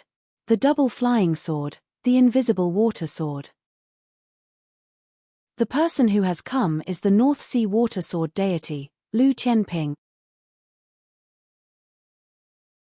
Chapter 1153. Chang Laosan's shout came from behind the leader of the Six Harmonies house. When he turned to look, he saw the leader of the Three Talents house holding a pair of copper symbols. He had just used this first calamity spiritual treasure to send the shapeless sword flying. A small tuft of hair fell, and the leader of the Six Harmonies house immediately broke out in a cold sweat. He knew that if the opponent really wanted his life, the attack from the leader of the Three Talents house's symbols would have been too late. The faint sound of footsteps came from the forest. The leader of the Three Talents house and the leader of the Six Harmonies house stared into the depths of the forest, as if trying to see through the cover of the trees to see who was approaching. On the other side, the two Dharma adepts who had just broken free from the suppression of the leader of the Six Harmonies house also looked pleasantly surprised. They walked towards the edge of the forest, as if they had already recognized who was approaching and were going to welcome them. The two of them were actually cultivators from the North Sea Zhenling sect. Judging from their strength, they were not considered weak among the early Dharma adepts. No wonder there were rumors in the world of practitioners that the North Sea would soon have another large sect. Initially, Zhu Donghuang had thought that it was just a joke. What could a sect from the North Sea achieve? However, as Lu Tianping's reputation grew, many people in Central Plains began to take notice of the medium-sized sect behind Lu Tianping, the Zhenling sect. Today, they saw that the two of them had actually managed to tangle with the head of the Six Harmonies house, one of the 9 heads of the Nine Harmonies house, for so long. Even though the head of the Six Harmonies house did not seem to be at his peak, it was still a commendable feat among the third-generation Dharma adepts. He was considered a tough opponent. Lu Ping's figure quickly walked out from the forest. Although he already knew who the two people fighting with the leader of the Six Harmonies house were, when he saw them, Lu Ping could not help but be overjoyed. Big brother, Brother Tianyuan, we haven't seen each other for more than 10 years. Both of you have also condensed your Dharma laws. The two people in front of him were Jiang Tianlin's eldest disciple, Shen Tian, and Laozu's disciple, Liu Shenyuan. Both of them were already at the early Dharma stage, and it was obvious that they were the first disciples of the third generation of Zhenling's disciples to reach the Dharma stage after Lu Ping. It was just that after Shen Tian had advanced to the Dharma stage, he had become Tian Tian, which was really awkward to say. Fortunately, Lu Ping and he could be considered to be of the same lineage, and Shentian Zhanren was originally the eldest disciple of Tianlin Laozu, so Lu Ping simply called him eldest brother. However, when Lu Ping deliberately called him eldest brother, Tian Yuan could not help but laugh out loud. As for Tian Tian, he also had a helpless expression on his face. It was obvious that many people had already made fun of him because of this. After all, it was an extremely happy thing to meet in the Central Plains. Tian Tian smiled and said, "If your brother Tianyuan and I still do not advance to the Dharma stage, we will be dragging the sect down. No matter what, we cannot let you bear the burden of the third generation of disciples alone." Liu Tianyuan, who was at the side, also sighed. "I never thought that after seeing you, junior brother, we would still be dragging the sect down. Junior brother, you have already gone through one lightning tribulation and reached the mid-Dharma stage. As there were still 2 leaders of the Nine Harmonies house here, the 3 of them only exchanged a few pleasantries before looking at the 2 of them. The leader of the Six Harmonies house laughed and said, "You are indeed the North Sea water swordsman.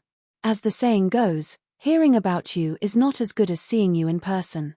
Seeing you today has really broadened my horizons. Even third brother Chang could not do anything to you. I really admire you." The housemaster of 3 talents snorted. They had only exchanged blows once, but they had a rough idea of each other's strength. Not only was he helpless against Lu Ping, but he was also at a disadvantage. The housemaster of 3 talents snorted. "I dare not." Lu Ping naturally would not argue with others over this, and he would not take the initiative to provoke the heirs of these holy lands. He smiled slightly and said, "I am Lu Tianping of the North Sea Zhenling. These 2 are my seniors. How do I address you 2, and do you have any grudges with my seniors?" The leader of the Trinity House pulled out another stalk of grass and chewed it in his mouth. His exchange with Lu Ping had shaken the inner yuan in his chest. Even now, he had not completely calmed down, so how could he be in the mood to speak? The leader of the Six Harmonies house smiled helplessly and said, "I believe the 3 of you already know that we are from the 9 Mysteries house. This is the leader of the Trinity house. His surname is Chang, so you can call him Chang Sansai. As for the person in charge of the 6 Harmonies house, his surname is Zun, so you can call me Zun Liuhe. The 9 leaders of the 9 Mysteries house rarely used their own names in the world of practitioners. Usually, they used the name of the 9 Mysteries house they were in charge of. Practitioners in the world of practitioners would usually know their status in the 9 Mysteries house through this form of address. The leader of the Trinity house was naturally ranked 3rd among the 9 heirs of the 9 Mysteries house, and this Zun Liuhe was naturally the 6th. Lu Ping did not wish to offend the two, so he cupped his hands together and said, "Nice to meet you." When Zun Liuhe saw the indifferent expression on Lu Ping's face, he knew that the latter was waiting for him to continue. "Hence," he said, "as for your 2 senior brothers, we do not wish to make things difficult for them. We are only warning the 2 of you not to interfere in this matter. In fact, this is also for the good of Lu Daoyu's 2 senior brothers and your sect." Liu Qianyuan did not seem to wish for Lu Ping to become enemies with the 9 Mysteries house because of this, so he said in a low voice, "This person has indeed not killed anyone." Lu Ping was startled. He then asked, "Why are my 2 senior brothers interfering?" Zun Liuhe was stunned. "Why? Does Lu Daoyu not know what Lu Daoyu is doing here?" Lu Ping said coldly, "What? Do you think I must have some ulterior motives for coming here?" Just as Zun Liuhe was about to speak, Chang Sansai interjected, "Since Lu Daoyu does not know anything, then let this matter rest. In any case, the Northern Alliance's treasure ship has great implications, and the 5 Holy Lands have already sent their people here. This matter is far from something that Lu Daoyu and your sect can handle. Rashly interfering will only bring you trouble. That's all I have to say. Lu Daoyu, good luck. Old 6, let's go." Zun Liuhe smiled at Lu Ping and the others before the 2 turned around and disappeared into the forest. After the 2 left, Liu Qianyuan asked, "Junior brother, didn't you go to the South Sea? Why are you here?" "I only activated my identity plate with the hope of getting lucky. I didn't expect a disciple of my sect to really be here, and it's you, junior brother." Lu Ping briefly told them about his trip to the South Sea, but he did not mention anything about the Samling 5 Elements leaf, the Golden Scales, the Sword of True Spirit, Dark Sky Island, and killing Nanyu Laozu. He only said that he met a Formation Master at the Dark Sky Array and obtained the inheritance of an Formation Master. Even so, the 2 sighed with emotion after listening to it, secretly praising Lu Ping's good luck. However, Tian Tian said, there was a rumor in the cultivation world that the Formation Grandmaster of the Yuan clan had unlocked the 9 major formations of Dark Sky Island and obtained a great fortuitous opportunity after sneaking into Dark Sky Island. After leaving Dark Sky Island and killing the Yulin sect's great cultivator Nanyu, he disappeared without a trace. "Junior brother, you were there at the time. Do you know what happened?" Lu Ping was stunned for a moment before he asked, "Didn't the Yuan clan come forward to clarify the matter and say that Wen Yuan died over a decade ago?" "Who would believe that?" Liu Qianyuan continued, "Rumor has it that Wen Yuan may have obtained the heaven-opening relic. The rumor in the cultivation world is that either Wen Yuan took the treasure and left the Yuan clan, went into hiding, and then used a secret technique to extinguish his soul lamp, causing him to fake his death, or the Yuan clan tried to cover it up after obtaining the treasure. In short, they just don't believe that Wen Yuan has died. You must know that Wen Yuan was only at the mid-Dharma stage. Although he had some achievements in the field of formations, his own strength was limited. If someone really was impersonating him, then Li Shiqian from the Crystal Palace, Guangyu from the Guangfa sect, and Nanyu Laozu from the Yulin sect were not weaklings. How could they not see through it? As for the reason that Nanyu Laozu was able to kill him, it was naturally because of the heaven-opening relic. Many people saw the light that shot up into the sky that day, and it was also during that period of time that the entire cultivation world was filled with strange phenomena, especially the 6 Holy Lands, the Yuan clan, and several large demon tribes. The phenomenon was so vast that it was witnessed by many people. The soul lamp was connected to the cultivator's life. When a cultivator died, the soul lamp would definitely be extinguished, but this did not mean that the cultivator would definitely die. Many cultivators had mastered a secret technique. Once they fell into a dangerous situation, they would be alone and helpless. When faced with a life or death situation, they would use this secret technique to extinguish their own soul lamp. When the cultivators' sects found out about this, they would definitely send people to investigate. Therefore, when a cultivator was in danger, they would usually have this last chance of survival. If Wen Yuan really wanted to leave the Yuan clan, he could use this secret technique to extinguish his soul lamp and then hide on Kongming Island to avoid the investigation of the Yuan clan. After a long time, the Yuan clan would definitely think that Wen Yuan was dead. In this way, he would be able to take the treasure for himself and then change his appearance and live freely in the world. If Wen Yuan had not died at his hands, even Lu Ping himself would have believed that Wen Yuan had not died, but had instead hidden away with the treasure. Lu Ping naturally agreed with this speculation of the cultivation world. He said, "That is indeed a possibility. But what about the heaven-opening relic?" Tian Tian said, "That is why we are here. The so-called heaven-opening relic is naturally the treasure left behind by the seventh patriarch of the heaven-opening relic. The heaven-opening relic that Wen Yuan activated in the South Sea must have just taken shape. It is said that before Wen Yuan came out of Kongming Island, the tribulation clouds above Kongming Island had gathered for more than a year. This must have been the tribulation for the heaven-opening relic to take shape." Later, Wen Yuan was forced by Nanyu Laozu to activate the heaven-opening relic for the first time and kill Nanyu Laozu. However, it also caused the heaven-opening relic left behind by the time lock to respond. When the heaven-opening relic responded to each other, apart from the Holy Lands and sects, there was also one that appeared on the Northern Alliance's ship. The Northern Alliance's ship? That's right. The cultivators who have gathered here were originally going to the South Sea to kill Wen Yuan, but the appearance of the heaven-opening relic will only attract the response of all the heaven-opening relics. Wen Yuan has disappeared, and it is impossible to find him through the heaven-opening relics. Unexpectedly, after the treasure ship left behind by the Northern Alliance passed through the stormy sea, there was news of the heaven-opening relics responding to the heavenly phenomena. Oh, so the heaven-opening relic will only respond when it appears for the first time. Chapter 1154. Two rays of light flashed across the sky one after the other. Zun Liuhe shouted from behind, "Laro-san, Chang Laro-san, how can you leave like this? Why are you leaving so fast?" The thing that Chang Sansai was chewing on had somehow turned into a small wooden stick. He put the stick to the side of his mouth and said, "In any case, I'm no match for him. I've already warned him, so what's the point of staying there?" Zun Liuhe made an exaggerated expression of surprise and said, "No way, this isn't your style, Chang Laro-san. You even said that you weren't a match for him. Is that North Sea water sword immortal really that powerful?"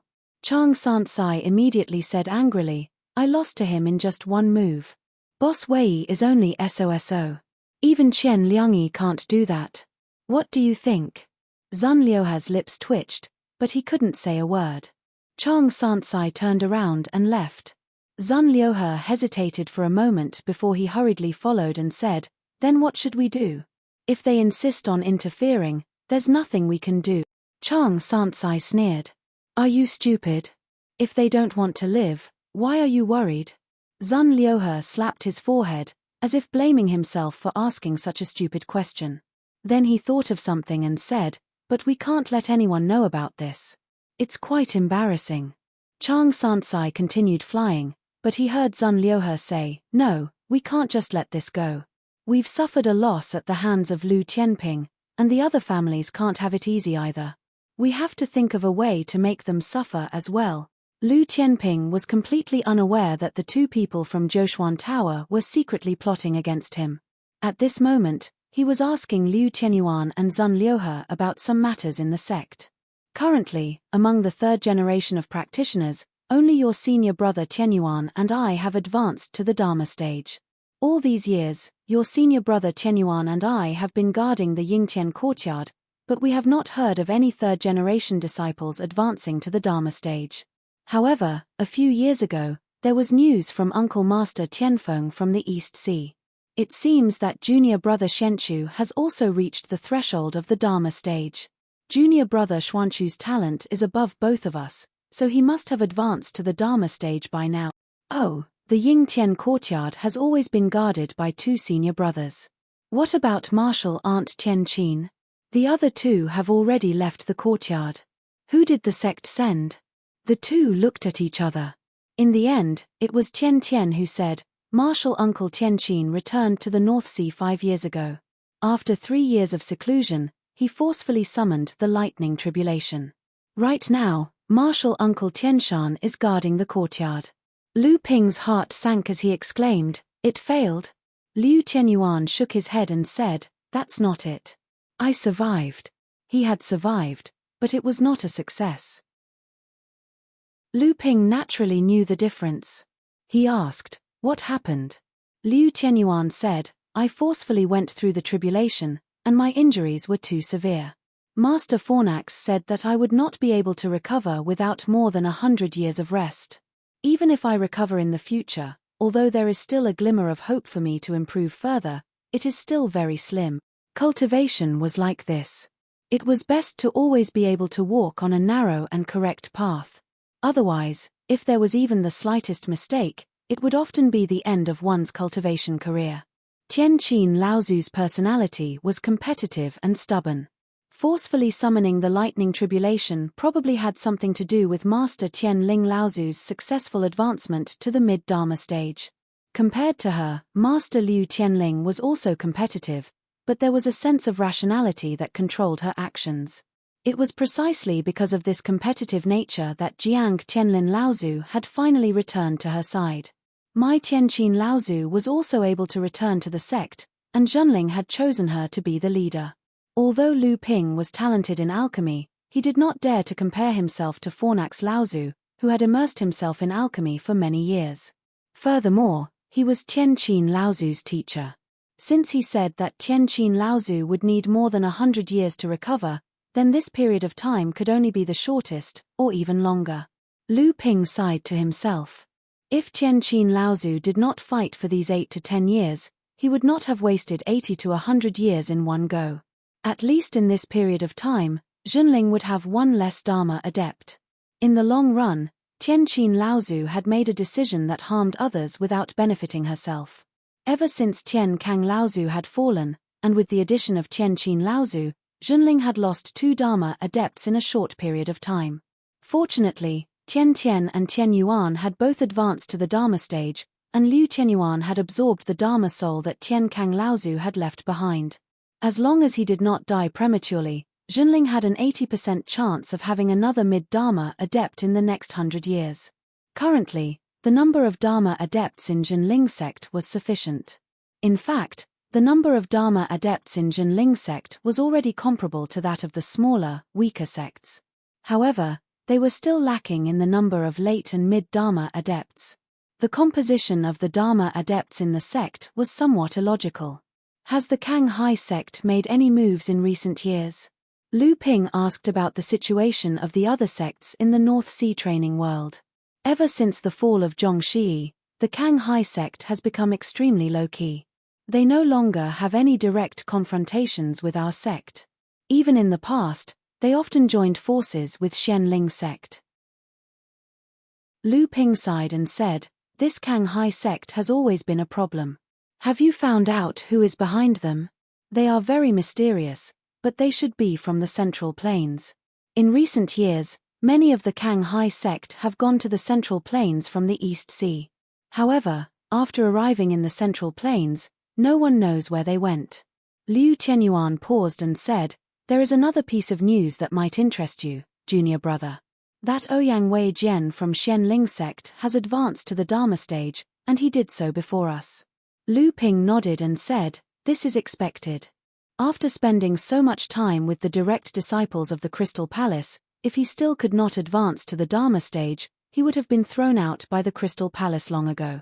At the same time, the battle between Magic Cloud City and Mara's army had reached its climax. At this time, the entire Magic Cloud City had been enveloped by the city-protecting formation. The teleporter in the city had also been cut off from the nearby void by Mara's army and could no longer function. The entire city-protecting formation had become dangerously red under the fierce attacks of Mara's army. The city-protecting formation would not be able to hold on for much longer. Above Magic Cloud City, several Dharma adepts looked sullen. An old man shouted angrily at one of the young Dharma adepts, "Didn't you say that the power of Magic Cloud City was enough to withstand the arrival of Mara's army? In fact, Mara's army is twice as strong as what you said.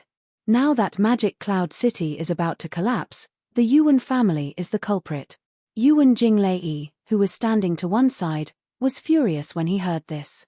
Just as he was about to curse, he was stopped by a practitioner next to him. It was Yuan Ku from the Yuan family. Yuan Ku said coldly, "Senior Mu Yun, there is one thing that you don't seem to understand. We, the Yuan family, are here to help. If we didn't come, there would be many Mara besieging Magic Cloud City. Do you think that Magic Cloud City would be able to hold on until now?" Mu Yun Laozu was rendered speechless by Yuan Ku's words. He naturally knew that it was unreasonable for him to vent his anger on them. However, at this time, Magic Cloud City was in a precarious situation. Mu Yun Laozu really needed an excuse to vent his anger. Mu Yun Laozu did not say anything. Xian Yun Laozu, who was standing to one side, said, "Junior brother Mu Yun, you are a little rash. The friends of the Yuan family are now besieging Magic Cloud City with us. No matter what, this is the time to find a solution. If anyone still tries to undermine us at this time, don't blame the old man for being merciless." Xian Yun Laozu was the city lord of Magic Cloud City and a proper late Dharma adept. As soon as he said this, even Mu Yun Laozu could not help but say, "The old man was rude earlier. I hope the Yuan family will forgive him." Yuan Jinglei snorted coldly. Yuan Ku, who was standing to one side, nodded and said with a smile, "It's understandable that Senior Mu Yun is worried about the safety of the sect." However, Xian Yun Laozu said at this time, "Let's go. Senior Sister Baiyun has been guarding the sect's formation. We can't just sit around and do nothing. There are actually 2 Asuras in Mara's army. This is really a tough battle." As soon as he said this, a commotion suddenly came from the west of Magic Cloud City. There seemed to be screams and curses ringing out. Xian Yun Laozu frowned and said, "What's going on? How can we panic at a time like this? Who's guarding over there?" Mu Yun Laozu said, "Junior brother Chongyun is guarding over there. I'm afraid that something bad has happened." The old man, "Let's go and take a look." However, before Mu Yun Laozu could make a move, a streak of flame had already flown over. Xian Yun Laozu stretched out his finger and pointed right at the center of the flame. A flustered and exasperated voice with a hint of fear rang out from the scattering flames. Master has been plotted against and has already fallen. The murderer is a person in red." Mu Yun Laozu did not say a word. He turned around and disappeared into the void around him. At this time, Xian Yun Laozu's face was also very gloomy. He said, "At this time, the west of the city must be in danger. I'll have to trouble the 2 of you to go to the west of the city to stabilize the situation. The old man will be here soon." This time, 3 of the 5 Dharma adepts from the Yuan family, as well as more than 10 core forging experts, had already been sent out to defend the city walls with the Magic Cloud City cultivators. At this time, Xian Yun Laozu was only left with 2 mid-Dharma adepts, Yuan Ku and Yuan Jinglei. Yuan Ku and Yuan Jinglei knew that the situation in Magic Cloud City had reached an extremely dangerous situation. Hearing this, they also moved to the west of the city. Xian Yun Laozu suddenly exhaled and said word by word, "There are spies in Magic Cloud City. My friends, please be careful. Disciples of Magic Cloud City, listen up. Once you find the spies, surround and kill them on the spot." The Magic Cloud City had a circumference of dozens of miles.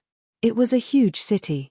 Although the voice of the idol cloud ancestor was not loud, it spread to every corner of the Magic Cloud City. It was a marvelous technique. However, before many of the Magic Cloud City cultivators could be impressed by Xian Yun Laozu's remarkable skills, a shrill scream came from the south of the city. The high-pitched scream almost tore the eardrums of everyone present. "Oh no, it's Brother Qingyun." 2 mid-Dharma adepts had fallen in Magic Cloud City one after another, and the cultivators in the city were suddenly in chaos. Everyone was in danger, and the defense against Mara outside the city was getting weaker. Magic Cloud City was about to fall. Chapter 1155. Magic Cloud City had lost 2 mid-Dharma adepts in succession, and they were killed by a sneak attack in the city. This made everyone in Magic Cloud City feel insecure. Xian Yun Laozu was even more furious. With a flash of light under his feet, he had already arrived at the south of the city. The top of the southern wall had long since fallen into a state of chaos. The only ones capable of calming down and resisting Mo Luo's tide-like attacks were the disciples from Magic Cloud City. As for the cultivators who had temporarily stepped forward to assist in the defense, they had long since scattered like birds and beasts. Several disciples of Qingyun Laozu were guarding Qingyun Laozu's body. When they saw Xian Yun Laozu coming, they all cried and said, "Uncle, please avenge Master." Qingyun Laozu's chest was pierced through, and his heart had disappeared. Obviously, he had been killed by a sneak attack from behind. However, Qingyun Laozu was a real mid-Dharma adept. It had been nearly 200 years since he had passed his first thunder calamity. He could be considered a veteran Dharma adept. How could he be killed so easily by a sneak attack? Could it be that the murderer was a grand practitioner? Thinking of this, even Xian Yun Laozu could not help but feel a chill. At this critical moment, what did it mean for a grand practitioner to be stirring up trouble in the city? Xian Yun Laozu, who was not a grand practitioner himself, knew very well what it meant. Moreover, the other party was obviously proficient in the art of concealment. The old man will go and capture the murderer himself. You and the rest of you should first take care of junior brother Qingyun's body, and then do your best to guard the city wall. Do not let Mara cross the city wall. The Free Cloud Old Ancestor said this and turned around to leave. However, he heard a loud sound that shook the sky. The entire Great Protective Array trembled. The Great Protective Array that was already red became even more dazzling. A loud roar came from outside the city. The Free Cloud Old Ancestor's footsteps stopped, and his expression changed. The Azura had made a move. The idle Cloud Ancestor did not dare to be careless. His body flashed and he appeared in the direction where Azura had appeared. However, just as he was about to step out of the city's protective formation, the entire Magic Cloud City's protective formation suddenly shook violently. This time, it was different from the chaotic tremors caused by Mara's attack or the impact of Azura's attack on a certain part of the formation. Instead, the entire formation was trembling. Something must have gone wrong with the formation plate of the city protecting Grand Formation. Not only was Bai Yun Laozu, who was also a Grand Cultivator, standing guard there, but there were also disciples of Magic Cloud City guarding it. How could there be a problem? Oh no, junior sister Bai Yun. Xian Yun Laozu's footsteps paused again. The Azura outside the city let out another loud roar, and the city-protecting formation shook again. Where? Save that place first. He was panicking. A great late Dharma adept was really panicking now. The Northern Pavilion Master of the Skyward Pavilion was also panicking.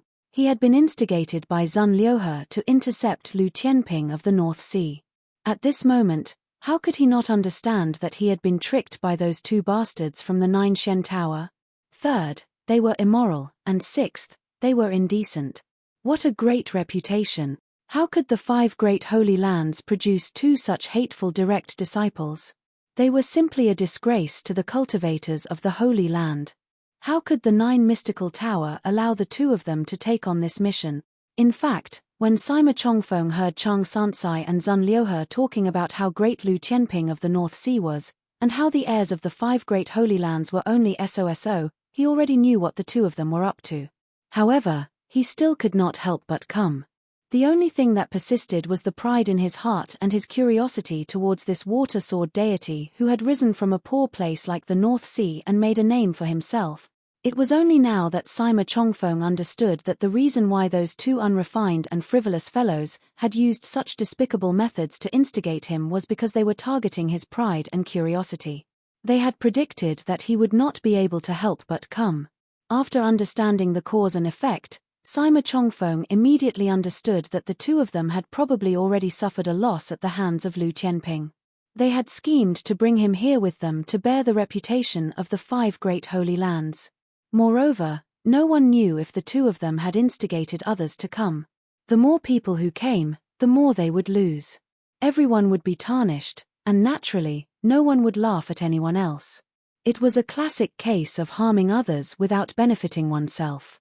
Only those 2 bastards from the 9 Shen Tower would dare to do such a thing so openly. The heirs of the 5 great holy lands would certainly not let this matter go. At that time, the first and second heirs would not be able to sit still as this concerned the honor of their sects. At least among the heirs of the 8 pavilion masters of the Skyward Pavilion, Sima Chongfeng, the Northern Pavilion master, was only ranked 4th. There were still the Eastern, Southern, and Western Pavilion masters above him. Both sides were not fighting to the death. Lu Ping also had some misgivings about the heirs of the Holy Lands of the Skyward Pavilion. Although he had guessed that the Northern Pavilion master, who had stopped him halfway, might have been tempted to come here, he still fought with this person.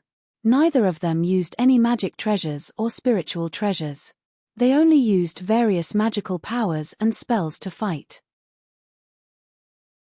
In the end, 36 of Lu Ping's 81 cloud dragons were blown away by Sima Chongfeng, but the remaining 45 firmly formed a formation and imprisoned Sima Chongfeng's 24 gale purple cranes in mid-air.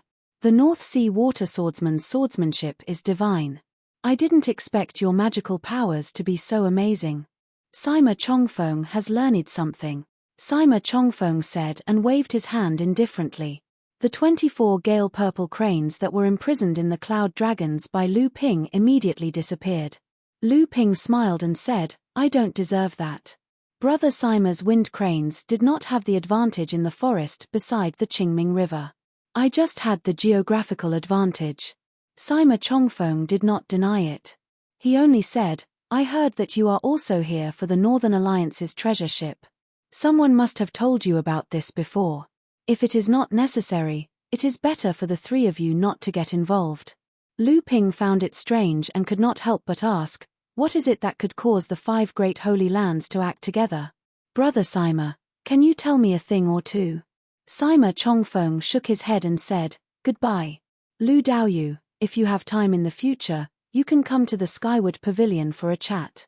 I, Sima Chongfeng, will be waiting for you.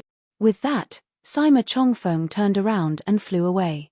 Liu Tianyuan said behind him, I am afraid this is the doing of the 2 heirs of the 9 mystical tower. They are the heirs of a holy land, but their methods are too despicable. Tian Tian said, I am afraid this is not over. If the 2 from the 9 mystical tower can instigate the Northern Pavilion master to come, it is hard to say that they will not instigate the 6 swords of the Purple Sun Palace, the 5 great Juzi, and the 7 rainbow lights. Under such a continuous battle, even if junior brother is made of iron, I am afraid you will not be able to handle it. The battle with Sima Chongfeng did not consume much energy, but it was extremely exhausting. Both sides controlled the objects formed by the Yuan Qi transformation technique to fight back and forth, competing in the operation of the divine sense and the control of the true essence of both sides, all of which were subtle details. It was clear that Sima Chongfeng must have cultivated a similar secret technique or magic treasure to help him. It was a pity that Lu Ping's divine sense was different from that of ordinary people, and he also had the help of the cloud sail to help him control his divine sense, as well as the Linglong wine cauldron to regulate the true essence in his body. Only then did he manage to suppress Sima Chongfeng. Although the battle between the 2 was not a fight to the death, judging from the 2 spirit treasures that Lu Ping had used, the strength that was displayed was not at all as easy as a battle of magical powers. We will just try our best to avoid it. Lu Ping did not mind this kind of battle of magical powers, especially against the direct disciples of the Holy Lands. This was beneficial to the growth of Lu Ping's strength. After advancing to the mid-Dharma stage, Lu Ping had not fully adapted to the effects of the increase in his strength. Previously, when he was fighting Nanyu Laozu in the South Sea, he could only use 70 to 80% of his strength. Therefore, only by training with opponents of similar strength could he be able to quickly use his own strength and control it. The only worry was that, just like what Tian Tian had said, the battle would eventually become a matter of the major sects defending their honor. At that time, there would be conflict, and Lu Ping would become the target of public criticism. That would be self-defeating. Oh yes, Lu Ping suddenly thought of something and asked, how did the news of the Northern Alliance's treasure ship spread? According to the voyage, the strange phenomenon on the treasure ship should still be at sea. Could it be that someone happened to see it? Liu Tianyuan said, the news we received came from the East Sea. It is said that the Taoist partner of a disciple of Hanya Laozu was originally a disciple of Guiyi Laozu. The disciple was grateful for the love between the two of them, so he brought her on the treasure ship. Unexpectedly, this Taoist partner resented Hanya Laozu's betrayal of the Northern Alliance, so after discovering the Taoist partner, she escaped when the treasure ship entered the estuary of the Qingming River. Then, she sneaked into the long-distance teleportation array of the Skyward Pavilion and returned to the East Sea. She spread the news of the treasure ship having the Taoist partner. After that, she was quickly controlled by the cultivators of the Crystal Palace. However, the news of the Taoist partner did spread more and more. After Uncle Tianfeng received the news, he reported it to the sect, and the head sent the two of us here to investigate. Do you know what the Taoist partner is? According to the female cultivator who escaped, it was a handkerchief with Zhao Dairen's handwriting on it. Zhao Dairen's handwriting? Lu Ping exclaimed. At that moment, Lu Ping, who had decided to watch the show after seeing the situation become stranger, could no longer hold back his desire to take it for himself. It was fine if it was the other heaven-splitting Taoist's handwriting, but it just had to be Zhao Dairen's handwriting. Why was the Purple Sun Palace known as the #1 sword sect in the world? The fundamental reason was that one of the founders of the Purple Sun Palace, Laozu, Purple Sword Laozu, had once been Zhao Dairen's concubine for a period of time when Zhao Daoren was traveling the world preaching Taoism. Being Zhao Dairen's concubine was nothing embarrassing. Moreover, Purple Sword Laozu seemed to be rather doted on by Zhao Daoren.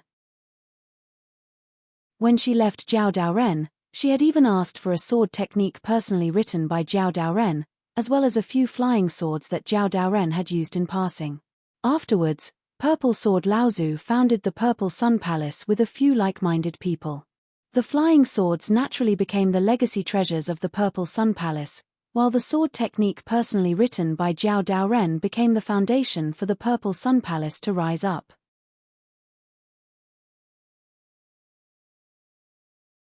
Chapter 1156. Of course, the important part of the Xiang Palace's inherited sword technique was not the sword technique itself. In fact, this sword technique was just a set of basic sword techniques left behind by Zhao Daoren. It was only suitable for core forging cultivators to consolidate their cultivation.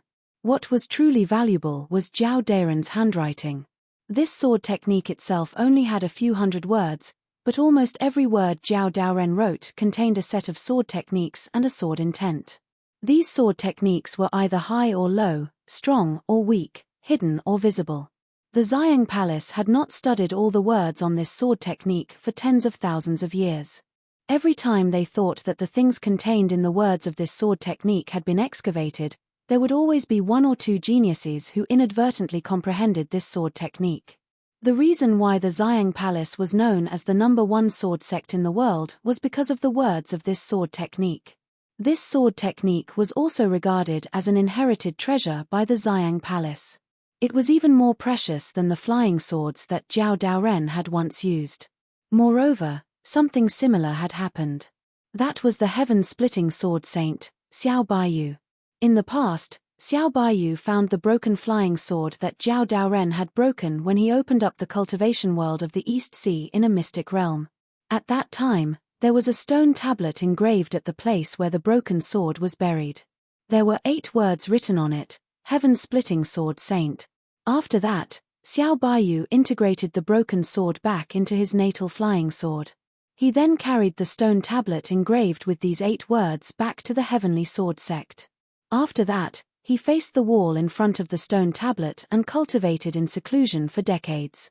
When he appeared in the cultivation world again, Xiao Baiyu already had 2 sets of supreme sword techniques that were completely different from Skyren's inheritance, as well as several sets of powerful and sharp sword techniques. With the heaven-splitting sword, he dominated the world. He defeated the crystal, forced the Kuan fish, killed the pure yang, traveled the icefield, and broke into the endless mountain. He had never tasted defeat and was called Heaven-Splitting Sword Saint by the cultivation world. Lu Ping struggled out of the shocking news written by Jiao Daoren with great difficulty. After calming down, Lu Ping soon found the doubts in it. He asked curiously, "The Northern Alliance has disappeared. Why did the female cultivator come back to East Sea to spread the news? This is also the reason why Uncle Master only sent the two of us to investigate after receiving the news." If the female cultivator of the Northern Alliance really wanted to take revenge on Hanya Laozu and the others for betraying the Northern Alliance, what she should have done was to spread the news in Middle Mainland. There are many sects in the cultivation world of Middle Mainland, and it is far more prosperous than overseas. Even East Sea is not comparable to it. The sects in Middle Mainland should really covet the heaven-splitting relic. In any case, the female cultivator should not have gone back to East Sea to spread the news. However, Lu Ping thought of a sect and a cultivator in Jiao Daren's handwritten letter. He turned around and asked, "Senior brothers, what happened to the female cultivator after she spread the news?" Tian Tian and Tian Yuan looked at each other and said, "After that, she was controlled by the people of the Crystal Palace.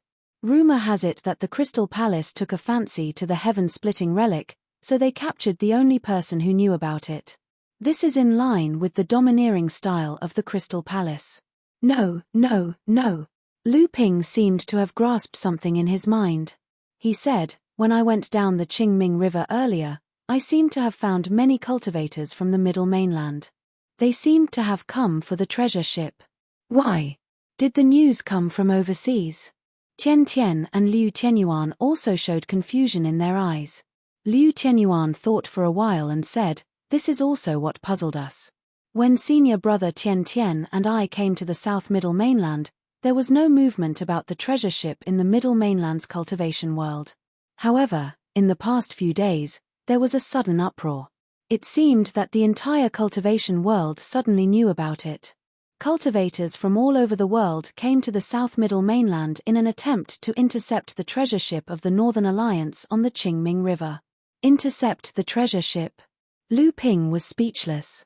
Then, he said with some amusement, "They have to have the ability to do so. Even the pure young Laozu would have to avoid a treasure ship with a grand adept. How could they intercept it? These Middle Mainland cultivators are used to being arrogant. They don't know the true power of the treasure ship." Tian Tian also laughed and said, "Indeed. Previously, there were many impatient cultivators who tried to intercept the treasure ship. There were many Dharma adepts among them. They clearly thought that the treasure ship was just a turtle shell that the overseas sects used to pass through the stormy ocean. Unexpectedly, they all returned in failure. It was only after they lost a few Dharma adepts that they stopped and followed the treasure ship."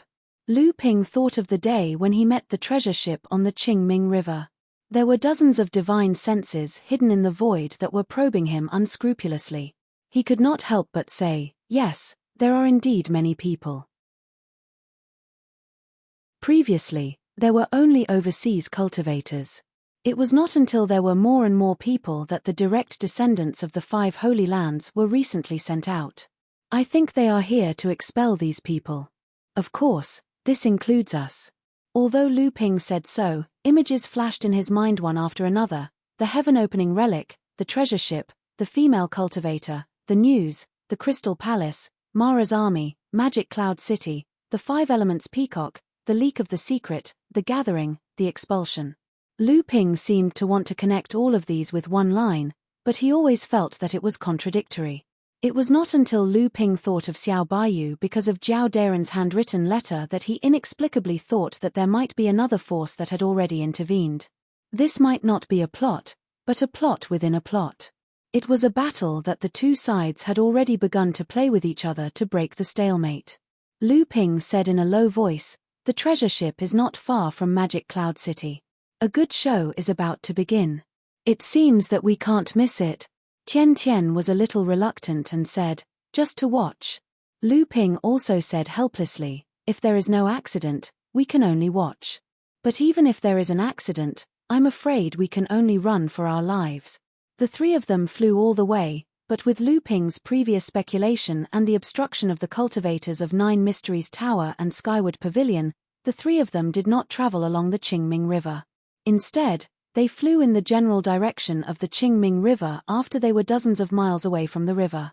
However, after only a moment, Lu Ping slowed down and then helplessly shouted to the void not far away, "Brother Su, it's really a coincidence to meet you here. Could it be that you also want to fight with me? Haha, sure enough, I can't hide from you, Brother Lu." Su Jin tore apart the concealment in front of him and walked out from the void, and then he said, "Those two bastards from Nine Mysteries Tower suffered a loss at Brother Lu's hands. After they returned, they've been lobbying everywhere as if they're afraid that others don't know their intentions. I'm naturally aware of Brother Lu's strength, but I still have to come and persuade you."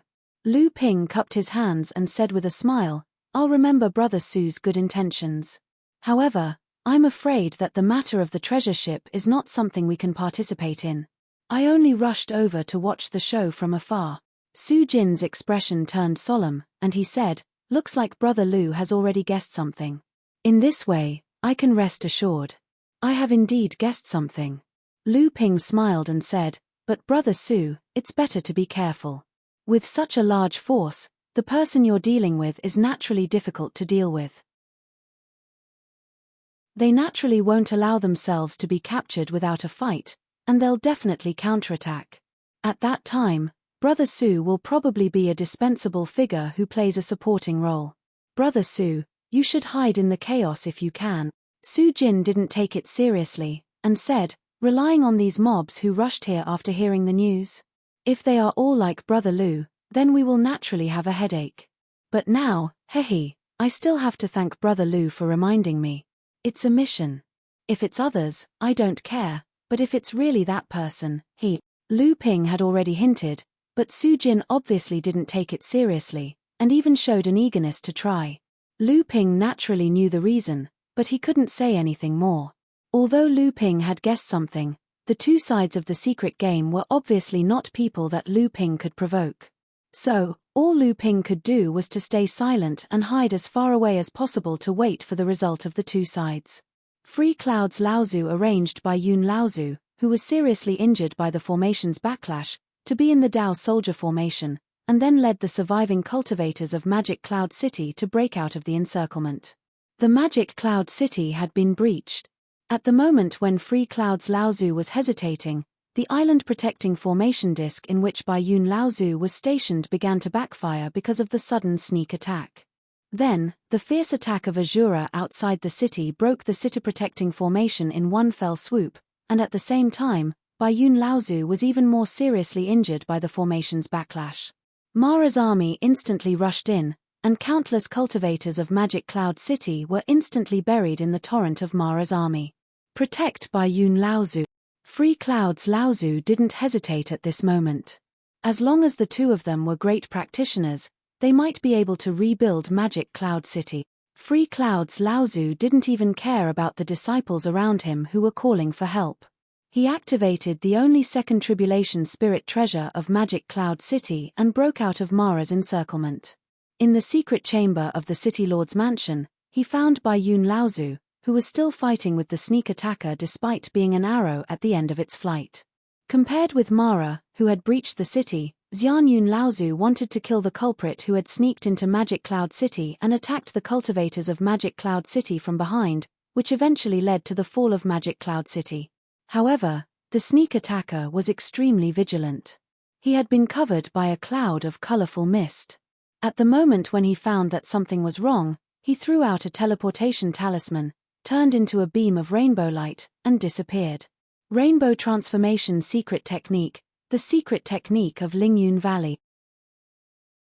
At this time, Free Cloud's Laozu was like a wounded beast, gnashing his teeth and spitting out these words. Senior brother. At the moment when Free Cloud's Laozu appeared, Bai Yun Laozu finally let out a breath of spirit qi. He suddenly became very dispirited, but his mind was not affected. When he saw Free Cloud's Laozu's blood-red eyes, he hurriedly said with difficulty, "It's just a talisman, it's nothing." After all, he was a monster who had lived for thousands of years. Xian Yun Laozu, who had calmed down in an instant, carried her on his back and said, "Magic Cloud City, it's over. We have to survive, recruit disciples, rebuild Magic Cloud City, and take revenge." Hundreds of miles south of Magic Cloud City, a red light flashed across. A thin man with piercing eyes flashed out of the red light and came to the side of a well-dressed middle-aged man. Looking at Mara's army covering the huge Magic Cloud City in one fell swoop, a middle-aged practitioner said, "Well done, Magic Cloud City, it's over. The show has just begun."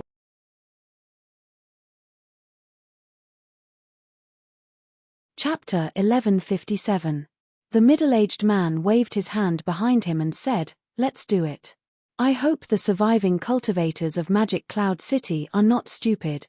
By the time Ancestor Free Cloud rescued Ancestor White Cloud, the entire Magic Cloud City had already descended into chaos. The cultivators were like headless flies, each fighting their own battles. Xian Yun Laozu quickly gathered his disciples to form a Dao soldier formation to stop Mara's attack. At the same time, he was trying to break out of the city. However, Mara's army quickly found Xian Yun Laozu, who was trying to save and gather his disciples. 2 Jade Shuras and 1 Jade Demon immediately came after him. The Free Cloud Ancestor couldn't split himself into two. He didn't have the strength to take care of the disciples who had gathered behind him. Half of the disciples who had gathered together with great difficulty were devoured by the Devil Luo army.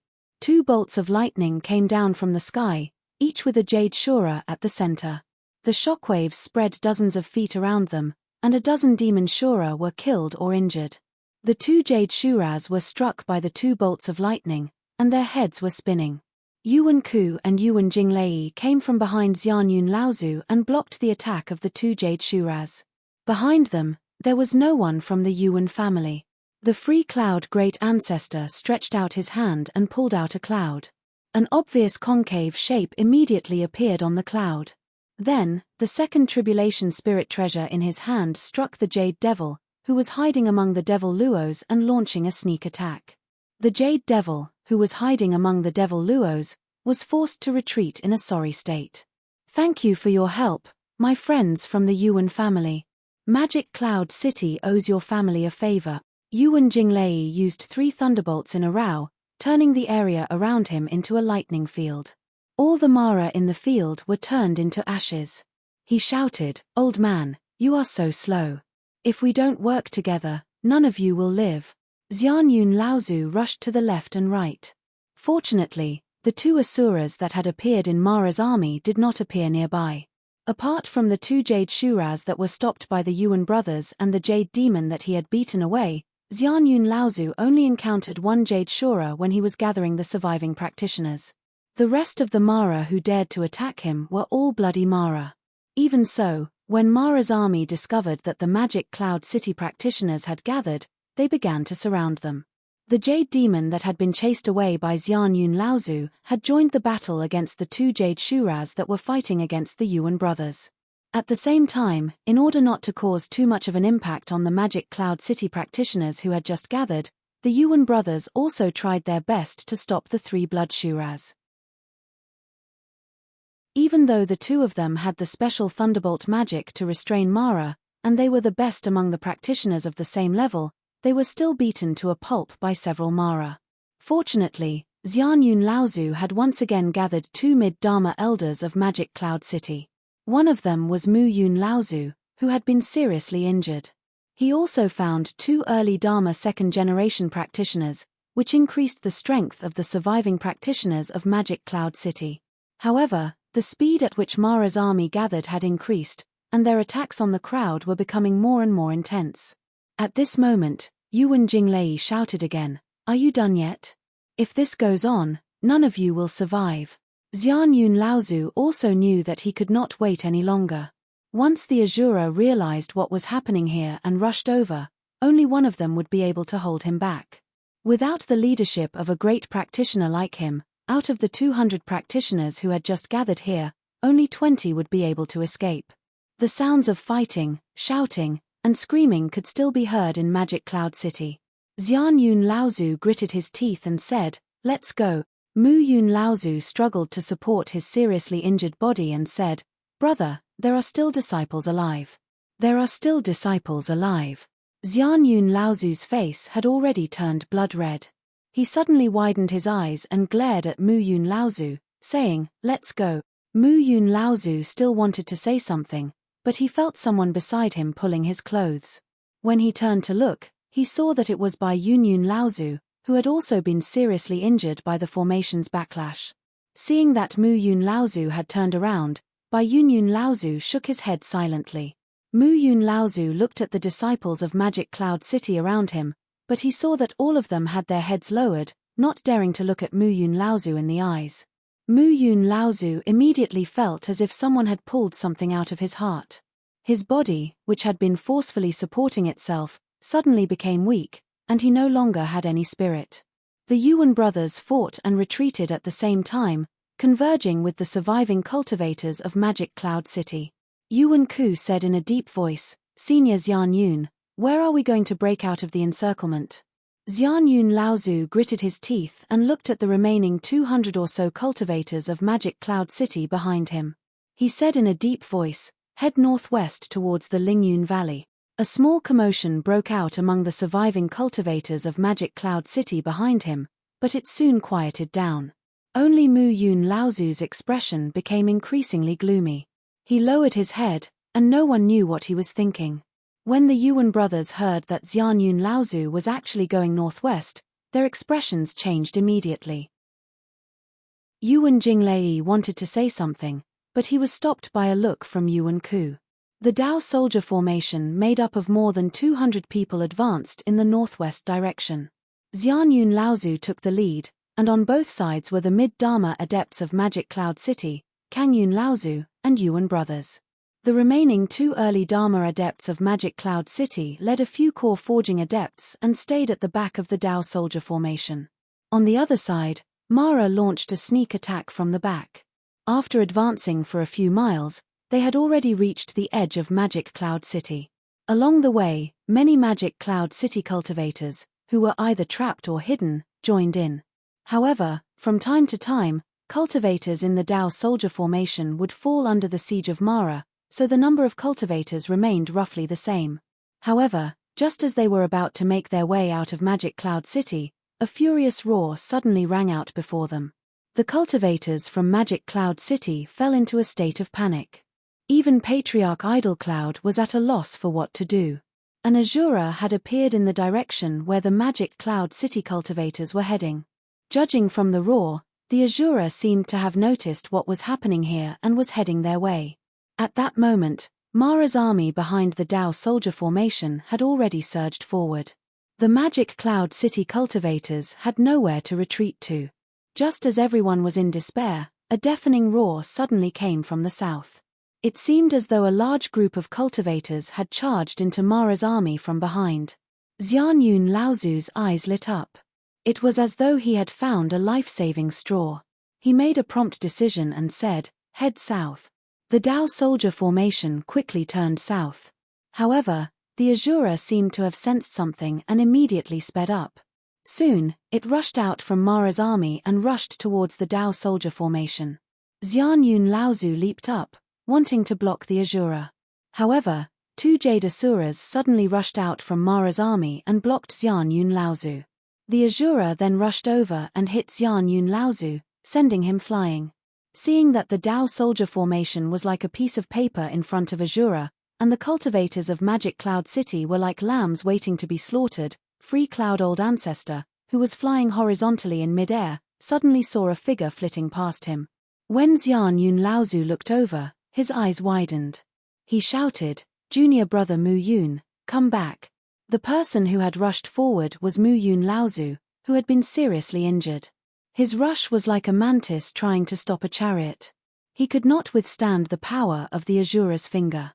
However, Mu Yun Laozu had come forward to seek death. Bang! Mu Yun Laozu's body exploded. He used his body's cultivation as a guide, and the huge spiritual power storm created by his self-destruction formed a powerful shockwave. The 2 Jade Asuras were caught off guard. One died, and the other was seriously injured. The Azura let out a deafening scream, and the other Mara's army suffered heavy casualties. Xian Yun Laozu tried his best to stop the trembling in his throat. He said in a sad voice, "Go south. Go south." Due to the influence of Mu Yun Laozu's self-destruction, the people of Magic Cloud City were suddenly united against a common enemy. They erupted with a huge amount of fighting power. The Mara's army that was coming toward them was instantly defeated. The Azura might have been injured by Mu Yun Laozu's self-destruction, but he did not chase after them. Yuan and Yuan were relieved.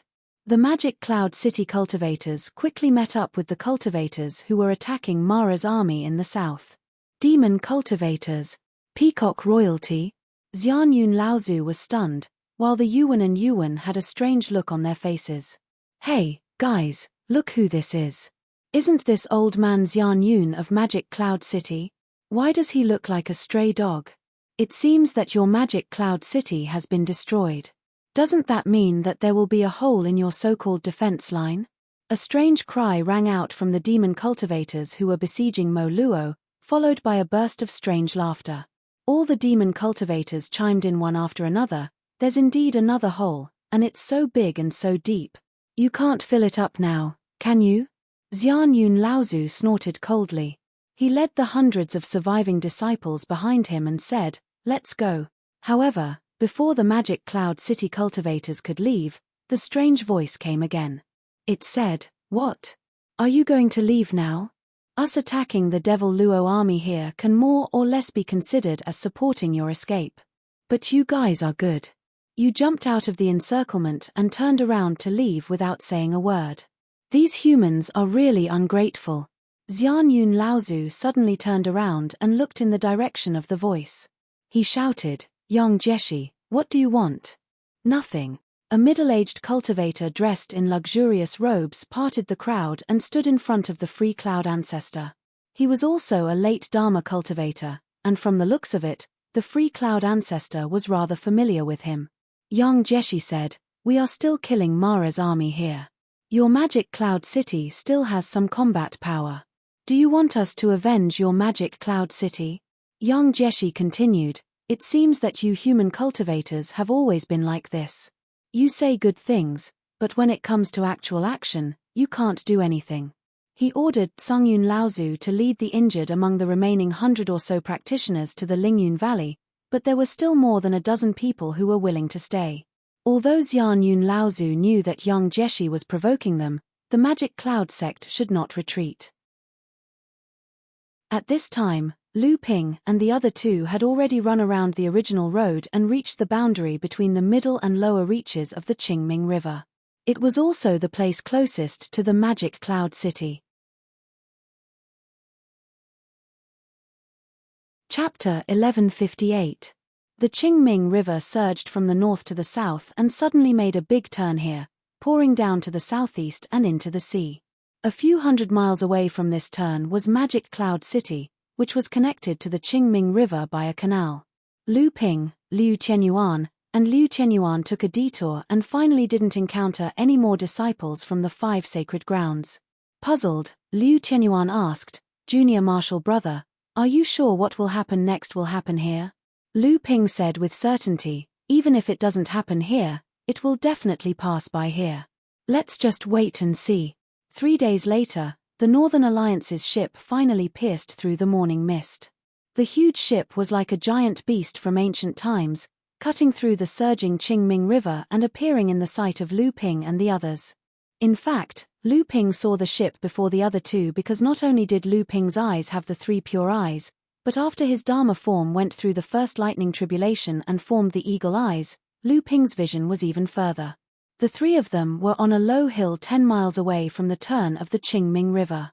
Originally, Tian Tian and Tian Yuan thought that this place was a little too far from the Qingming River, but Lu Ping said that it was better to be close than far. The huge ship was still mighty and majestic, but the many marks on the ship showed that the Northern Alliance's journey was not smooth sailing. When the ship got closer, the scene on the ship became even clearer. There were obvious cracks on the ship's hull, and dense runes could be seen. Obviously, the ship's protective array had been damaged a lot. The 3 of them hid themselves on the hill, but they did not hide their auras. As the treasured ship got closer, The three of them could clearly sense that more and more cultivators who followed the treasured ship had arrived. They hid themselves as well. Many of them also took notice of the hill that the three of them were on. However, when they sensed the auras of the three of them, they avoided them. At this moment, Lu Ping sighed softly and said in a low voice, "Iron Lock River crossing technique. They even used this kind of unorthodox magical power." Tian Tian had obviously heard of this magical power and said in surprise, "Iron Lock River crossing technique? Who used it? Can it stop the ship?" As soon as Tian Tian finished speaking, the treasured ship that was moving against the current suddenly slowed down. The huge ship continued to move forward with great inertia, but it was blocked by a force hidden in the water. A clear wave that crossed the surface of the Qingming River stretched forward with the treasured ship as the center, forming a huge triangle. Creak, creak, creak. A teeth-aching sound came from the body of the treasure ship, followed by a series of crisp cracking sounds. Dozens of talismans engraved on the body of the ship cracked one after another. "Tempage, with such a trick, you think you can stop the ship?" A gloomy and cold shout came from the treasured ship. Immediately after, the entire treasured ship suddenly lit up, and dense spirit energy emerged from the surroundings of the treasured ship, enveloping the entire ship in a thin layer of mist. "Not good, retreat quickly." Someone sensed that something was wrong and immediately shouted, but it was too late. A huge gust of wind suddenly surged outside the ship, blowing the sails that were hundreds of feet high like a bowstring. The ship, which had already stopped, tried to move forward again. Crackle. In the struggle, the protective runes on the ship cracked again, and the whole ship looked like it was full of cracks, almost taking up a quarter of the ship's body. Bang! The wave that had been blocking the boat was now like a broken bowstring. It was forcefully broken by the boat, and the 20 or so Dharma adepts who had been hiding on both sides of the Qingming River and had worked together to set up this iron locks across the river spell were now exposed. More than 10 of them were sent flying into the air because their level of practice was not high enough. The remaining 8 or 9 mid-Dharma adepts were not sent flying, but they also spat out blood and looked dispirited. Only the great adepts who were in charge of the spell on each side looked pale for a moment, but they quickly recovered and looked fine. The ship, which had broken the Iron Lock River spell, suddenly moved forward. Because of the previous accumulation of power, it had increased its speed. "Not good, it's going to run. Stop it." Shouts came from all around, and many of the adepts who were hidden in the air appeared, but for a moment, no one dared to go forward and attack the ship. The blocking spell that the 20 Dharma adepts had set up under the command of the 2 Grand Adepts had been easily broken by the ship. These people who dared to attack the ship were all smart as ghosts. Although they were shouting, they did not take a step forward, only hoping that someone else would be the first bird to take the lead. The east was getting brighter, and a fireball jumped out from the ground. In an instant, it shone brightly, breaking through the heavy fog on the surface of the river. The blinding light made many people feel uncomfortable for a moment. "Something's wrong, retreat." Liu Tianyuan and Tian Tian had never thought that they would hear Lu Ping's panicked voice one day. Although they did not know what Lu Ping had discovered, they did not dare to be slow. The three of them rose into the air and flew behind the hill. A strange whistling sound came faintly from the sky. Why was there a whistling sound? In the process of flying back, Liu Tianyuan and Tian Tian looked at the surface of the river again. This time, they finally saw the reason clearly, and they gasped. Originally, they were slightly hesitant to fly back, but now they were determined and even faster. It was a ray of sword light. At the moment of sunrise, it stood out from the light of heaven and earth that shone on all things. In an instant, it even overshadowed the golden crow in this area. The heavens and the earth lost color, and the world was silent. In the universe, only the power of this sword could cover the heavens and the earth, and the weather change. The faint whistling sound in the sky was the sound of this shocking sword breaking the sound barrier and rushing over to meet up with it. But then, it was completely drowned out by the earth-shaking scene here. A sword came from the east. It was majestic and large, and it slashed directly toward the treasured boat.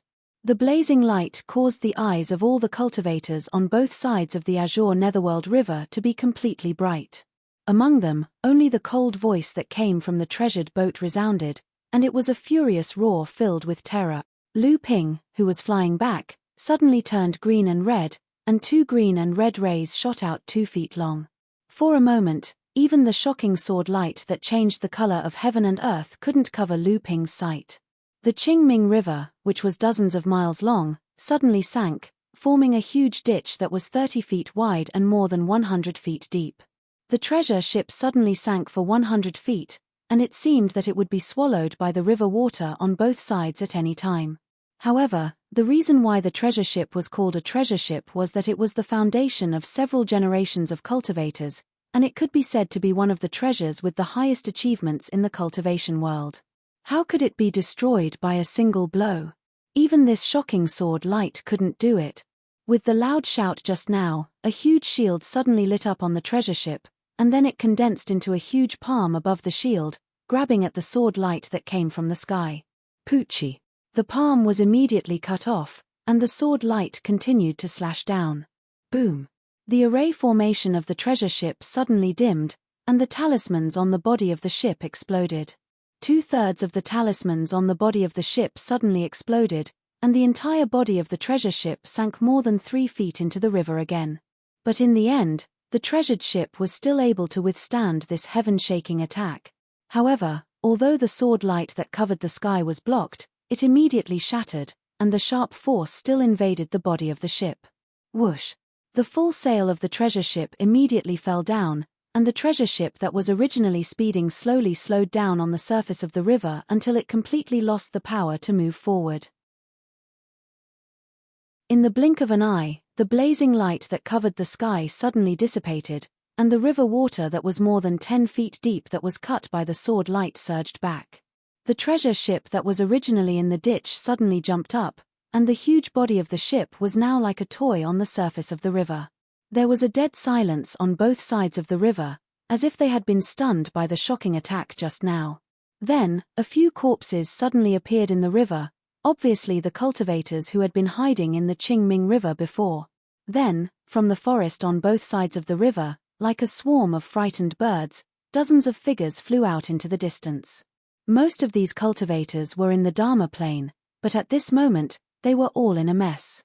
Obviously, although the sword light that covered the sky did not hurt them, it made them suffer a lot. Lu Ping and the other 2 retreated all the way, but in the end, they were not affected by this shocking sword light. However, Tian Tian and Liu Tianyuan still looked shocked. Liu Tianyuan's eyes widened, and he exclaimed, "What a powerful sword light! What kind of person could perform such a shocking sword light?" Lu Ping raised his head and looked toward the gradually rising sun in the east, and suddenly said, "It's coming." The 2 followed Lu Ping's gaze, and in their eyes, there was still a glaring sunlight, but they could not see anything clearly. At this moment, the sky full of sunlight suddenly condensed, and another sword light that covered the sky was formed, slashing toward the treasure ship on the Qingming River from afar. Just as the sword light was formed and the sky full of sunlight was retracted, Liu Tianyuan and Tian Tian finally faintly saw a figure walking toward them in the sunlight. It really is him. Who? Sky-splitting sword Saint Xiao Baiyu. Hiss, it's him. No wonder. 2/3 of the northern ship's protective barrier had been destroyed by the talismans on its hull. The barrier's power had been reduced to less than 1/10 of its original state. There was no way it would be able to withstand the sword that had dimmed the light of the world. The cold sound of the sword whistling sounded again, and an equally brilliant sword light came from the north bank of the Qingming River. Halfway through, it collided with the light in front of it, and the brilliant sword light immediately shattered. However, although the light in front of it had dimmed a lot, it still continued forward. "Xiao Baiyu, that's enough." An angry roar came from the south bank, and the rolling sound waves condensed in midair, actually condensing into a crystal shield in midair. The shield shattered when the sword light came down, but at the same time, the shattered space also destroyed the sky full of sword chi.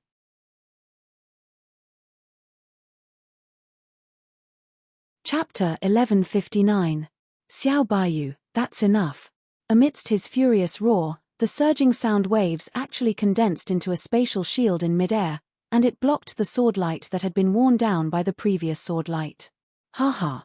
A light laugh resounded through the heavens and the earth. Wang Xianqing, you're still so impatient. If it wasn't for that, how could the old man have killed LV Taiqing with a single strike? A muffled groan resounded through the heavens and the earth, causing Liu Qianyuan and Wang Xuanqing's blood to surge, and they looked at each other in shock. Only Lu Ping's expression remained unchanged, and his eyes flickered with a green light as he stared at the distant river. Xiao Baiyu, today is the day you die. TSK, Wang Xianqing, you're still so arrogant. LV Taiqing was already dead when you said those words last time, so why didn't you restrain yourself at all? Who will it be this time? Just you and this Bailey Changtian from the Skyward Pavilion? Haha, fellow Daoist Xiao, I didn't expect that you would actually recognize me. It's an honor to meet you. Fellow Daoist Bailey's spatial ability is quite good, but it's only good. This Wang Xianqing must have been kicked in the head by a donkey. Could it be that fellow Daoist Bailey doesn't know? Fellow Daoist Xiao is a heavenly genius. Fellow Daoist Wang and fellow Daoist Bailey might not be able to do anything to you, but what if I join in? A sonorous voice resounded from the west. When Lu Ping and the others looked towards the west, they saw a sky full of rainbow lights, but they couldn't clearly see the figures within. The Lingyun Valley's unfettered one has also arrived, so I can fight the three of you to my heart's content. Come, this blood-boiling feeling seems to have disappeared for a long time, and I'm even a little impatient. An earth-shaking sword cry resounded, as if it was catering to its master's current state of mind. Don't be anxious. Another unfamiliar voice came from the left side of Xiao Baiyu. Fellow Daoist Xiao's heaven-shattering sword is unparalleled in the world. I believe it won't be a problem for the old man to learn from you. Xiao Baiyu's expression did not change, as if he had already expected this. He smiled and said, Aha, I didn't expect Konoha from Wuxing School to be here as well. 4 pure young immortals from the 5 sacred lands have come. If the 9 mystical tower doesn't have anything to say, wouldn't it be disappointing? Haha, fellow Xiao is truly unparalleled in the world. Today, you've entered our 5-man game, yet you're still so carefree. It truly makes us feel ashamed. However, today, we have no choice but to fight you with numbers and experience fellow Xiao's peerless sword technique. Sure enough, just as Xiao Baiyu pointed out the 9 mystical tower, a voice came from the right side behind him. It was a woman. Xiao Baiyu was slightly surprised and said, 8th Sister Zhu has also passed the 3rd lightning tribulation. This is a cause for celebration. Initially, I thought it would be boring to face these old fellows. I didn't expect 8th Sister Zhu to be the first among the 2nd-generation disciples to pass the lightning tribulation. However, I wonder how many 2nd-generation cultivators from the other sacred lands are like 8th Sister Zhu. Those who were defeated by my sword back then but were still unconvinced, have they ever achieved as much as 8th Sister Zhu? 8th Sister Zhu of the 9 mystical tower was obviously the only 2nd-generation disciple among the pure young Laozu from each of the 5 sacred lands. In fact, Xiao Baiyu was also a 2nd-generation cultivator.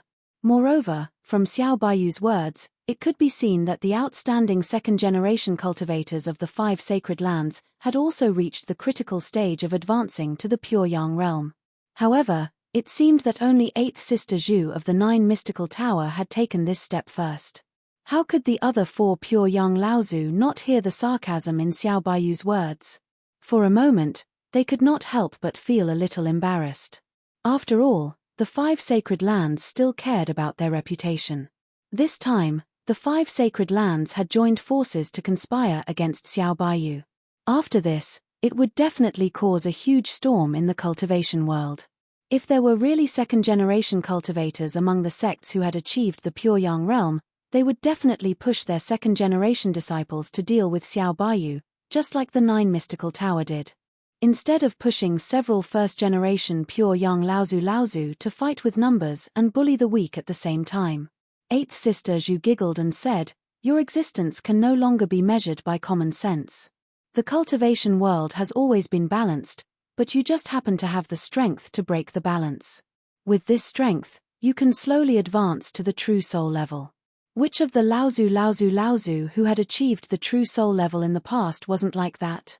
When that time comes, who can do anything to you? But you just happen to be the one who breaks the norm now. Who knows, the 6 sacred lands might even throw away their reputation to erase your existence. Since you already have the reputation of bullying the weak with numbers, why should you care about being bullied by the strong? These words were clearly directed at Xiao Baiyu, but in fact, they were directed at the other pure young Laozu. Although these pure young Laozu stood at the top of the cultivation world, how could they not be burdened by fame? Instead, they were not as thorough as a woman like 8th Sister Zhu. Xiao Baiyu smiled bitterly and said, 8th Sister Zhu is still a woman who is not inferior to men. It seems that you still bear a grudge against me. It would have been fine if 8th Sister Zhu had not heard this, but when she heard Xiao Baiyu's words, she immediately frowned and scolded, if you had promised me back then, I would have been willing to betray the 9 mystical tower for you. Today, I would have risked my life to deal with the 6 sacred lands. If I had blinked, I would not be a woman. But since you have made your choice, we are just passers-by. Today, we each serve a different master, so it is a fight to the death. There is no second choice. This 8th Sister Zhu was obviously a master who had no taboos. In front of the other pure young Laozu, she only cared about her own matters and even said words like betraying the 9 mystical tower. This kind of boldness caused the other Laozu to either be stunned or shake their heads. Purple Sun Palace's pure young Laozu Wang Shenqing shouted, "What nonsense are you talking about?" It was not easy to set up this situation today. This person has always been crafty, so he might have a countermeasure. We should end this quickly, lest there are changes. Unexpectedly, just as Wang Shenqing finished speaking, Xiao Baiyu had already slashed at Wang Shenqing with his sword, but he smiled and said, "You know me best, fellow Daoist Shenqing. No wonder you cooperated with me to kill Lu Taiqing back then. Otherwise, how could Purple Sun Palace have your illustrious status today?" Wang Shenqing was furious and said, "Nonsense. A dignified pure young cultivator actually dares to say such childish provocative words." Wang Shenqing wanted to use the flying sword in his hand to parry, but unexpectedly, it was sent flying by Xiao Baiyu's sword. The blood in his body shook, and he retreated dozens of feet in midair. He had suffered a loss right from the start.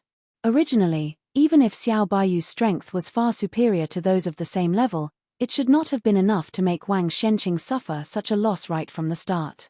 However, Xiao Baiyu had already begun to gather strength during his conversation with the others.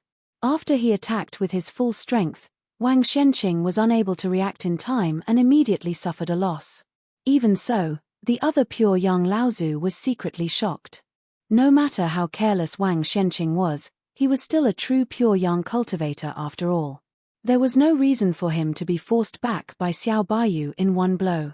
He thought to himself that it was no wonder this person could kill pure young cultivators when he had just advanced to the late Dharma stage.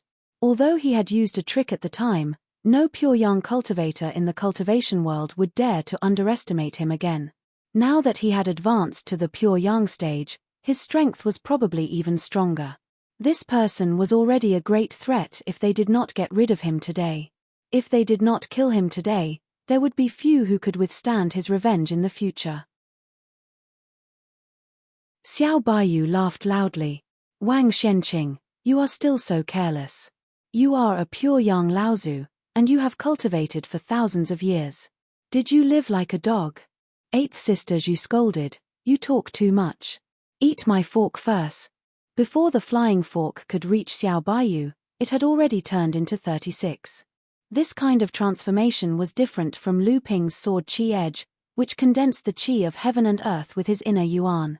Instead, it was a kind of real magical power. Each flying fork was a real existence. The only difference was that when a flying fork was originally a second tribulation spiritual treasure, when it turned into 6 flying forks, each flying fork became a first tribulation spiritual treasure. When it turned into 36 flying forks, each of them only had the quality of a 9 Dao spirit nurturing treasure. However, they could form a flying fork formation in midair, and its power was even above that of a second tribulation spiritual treasure. After this flying fork formation was displayed, it was accompanied by a supreme magical power of the 9 mystical tower. Its power was unparalleled, and it directly fell on Xiao Baiyu. Eighth sister Zhu knew that Xiao Baiyu's battle strength was unparalleled among cultivators of the same level. Only the formation could restrain him. Although it was still unable to trap and kill him, it could give the others an opportunity to besiege him. Sure enough, after Xiao Baiyu's heaven-breaking sword broke through the Lingyun Valley unfettered 1-7 rainbow kill, and then turned to slash Mu Yi Laozu's boundless falling wood into falling leaves to roots, she saw the flying fork formation falling from the sky. Xiao Baiyu immediately let out a strange cry and flicked his fingers at the heaven-breaking sword. With each flick of his finger, a sword shadow would be drawn out from the heaven-breaking sword. With 36 flicks of his fingers, 36 sword shadows soared into the sky. Each sword shadow accurately targeted a flying fork falling from the sky. No matter how Eighth Sister Zhu's flying fork formation changed in mid-air, it could not escape the pursuit of the sword shadows. Clang clang clang clang, a series of explosions resounded through the sky. Each sword shadow would be annihilated after hitting a flying fork, but the flying fork remained undamaged. However, the originally orderly flying fork formation was in a mess after being hit by the sword shadows. Even Eighth Sister Zhu's pure yang power could not reorganize the formation in a short period of time. One sword to break all techniques. This was one sword to break all techniques. Xiao Baiyu had a sword in hand. No matter how many changes there were, I'll break it with one sword. Wang Xuanqing's face was livid, but he did not say a word. The flying sword in his hand was launched again. Every time it trembled in the air, it turned into a crescent moon in the sky. 24 crescent moons were formed and turned into the new moon sword formation, one of the 6 supreme swordsmanship of Purple Sun Palace. He was originally the strongest among the 5 people who besieged Xiao Baiyu. According to the previous plan, he would temporarily entangle Xiao Baiyu at the beginning, and then the other 4 people would leisurely lay a trap and kill him in one fell swoop. Unexpectedly, Xiao Baiyu repelled him with all his strength as soon as he came up, so that he was far away from the battle group. Xiao Baiyu took the opportunity to fight with the other people, so he could not intervene for a while.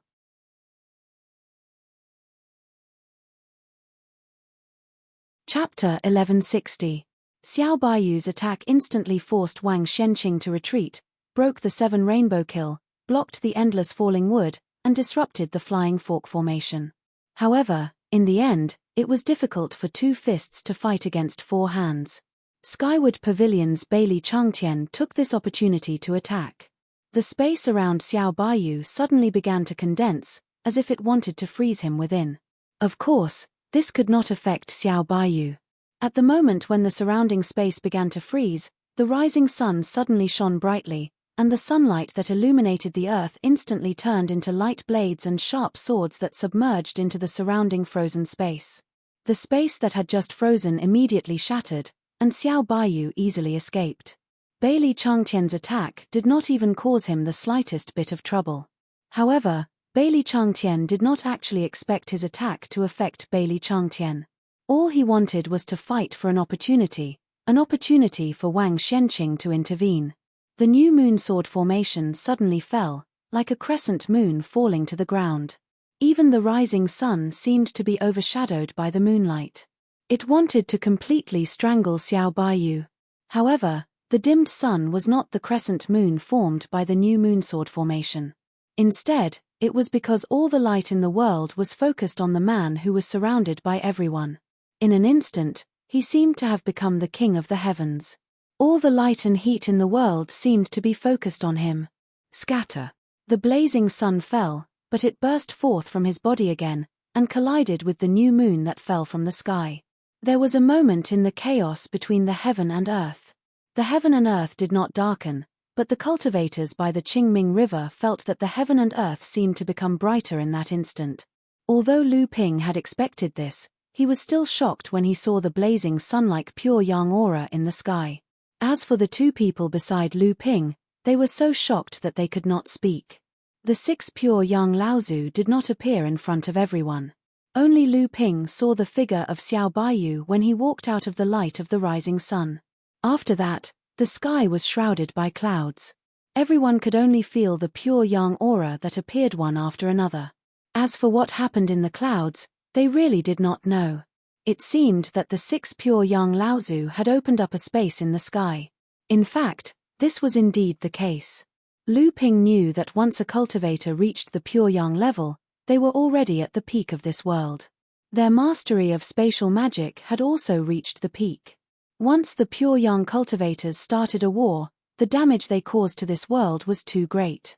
This kind of spatial magic that they had just mastered allowed them to temporarily open up a space in the void as a battlefield. In fact, this kind of temporarily opened space was not stable, and the aftermath of the battle would still fall on this world. However, after being filtered by the space, the divine powers and magic arts that were occasionally missed would cause minimal damage to this world. Usually, these secrets could only be understood or even experienced after one's cultivation had reached a certain level.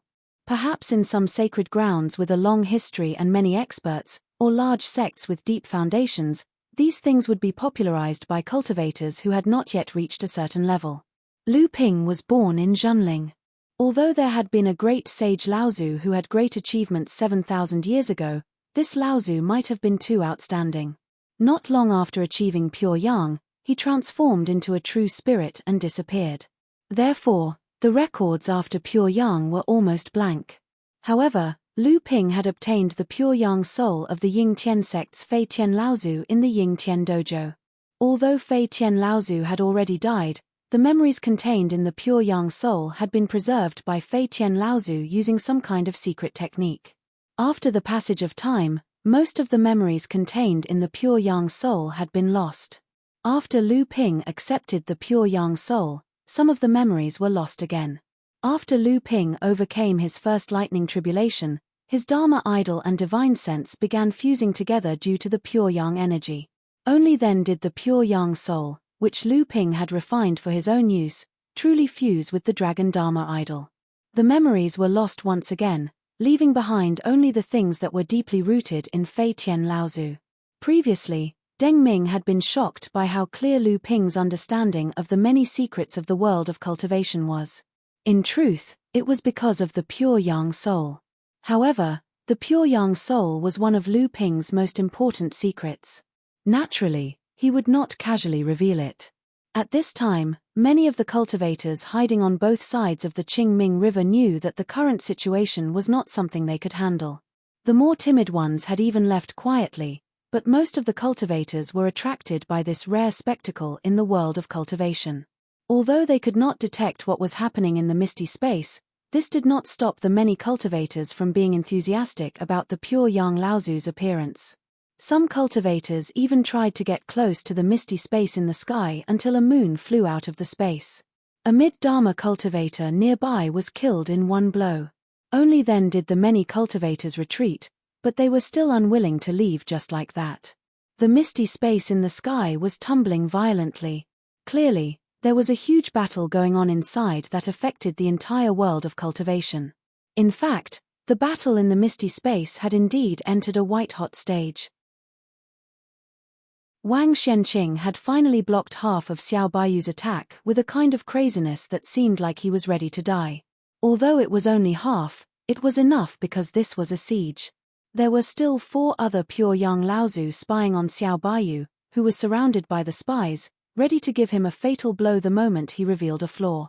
Xiao Baiyu finally lost his relaxed demeanor from before. At this time, he was completely at a disadvantage, but that hint of mockery was still hanging from the corner of his mouth. Xiao Baiyu, do you still remember the reason you gave me back then? Eighth sister Zhu's giggling laughter always hid a hint of malice. Her seemingly vulgar and shrewd way of talking always had a kind of frightening feeling. The sect, just for your skyrend. Ha ha, from now on, the sky-splitting sword sect will no longer exist in this world. Who are you living for? You might as well surrender. Perhaps, for the sake of our past friendship, I will only destroy your bloodline and shatter the Dharma form in your heart core space. Perhaps, because of the nourishment of your real essence during the process of dispersing, you can still live for a few decades, enough for you to spend the rest of your life as a mortal. Otherwise, you will die today. At this time, Wang Xianqing also laughed wildly and said, Xiao Baiyu, you were born overseas, but now why do they want to lure you to the central region to besiege and kill you? How can the Crystal Palace not participate in such a grand event? I think the sky-splitting sword sect has long been destroyed in the world. Xiao Baiyu laughed coldly. What is this? Are you trying to disturb my mind? What a childish trick. Mu Yi Laozu snorted coldly and said, You won't shed a tear until you see the coffin. It's useless to say more. This person is tricky, so we should cut the Gordian knot. Seeing that everyone had the upper hand at this time, Xiao Yaozi immediately laughed. Fellow Wang has a deep hatred, while fellow Zhu has an old hatred. Both of you don't want fellow Xiao to die quickly. Bailey Changtian once again formed a great mountain seal, and a giant Numa mountain formed on top of Xiao Baiyu's head.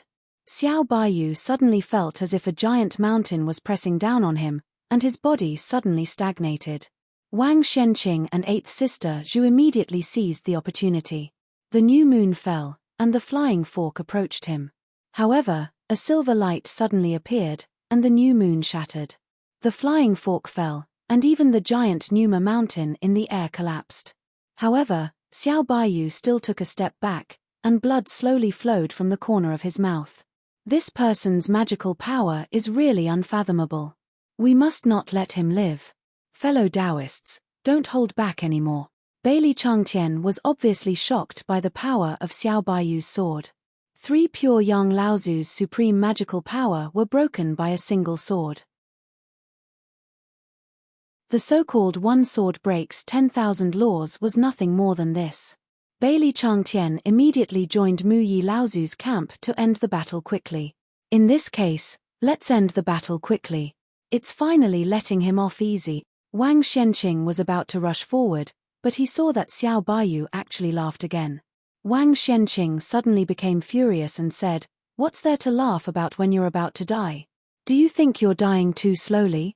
Xiao Baiyu's sword broke Mu Yi Laozu's 10,000 trees forest, but he didn't expect that there was a green light hidden in it. Although he managed to destroy it, he couldn't help but spurt out a mouthful of blood again. However, he still laughed and said, Wang Shenqing, this Xiao has already said that you always talk too much nonsense. Wang Shenqing was furious and was about to open his mouth to scold Xiao Baiyu when he suddenly heard a long roar.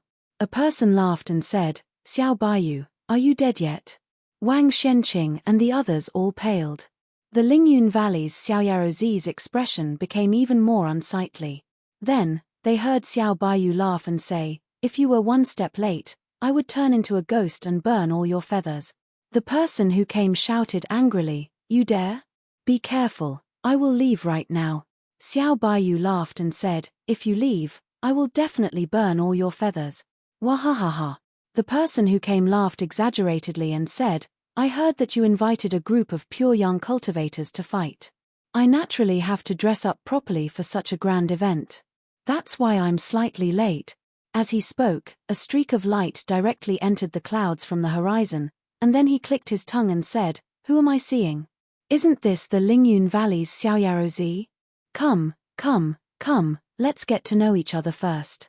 Let's see how many rays of light you've cultivated in your rainbow transformation divine ability in these 300 years.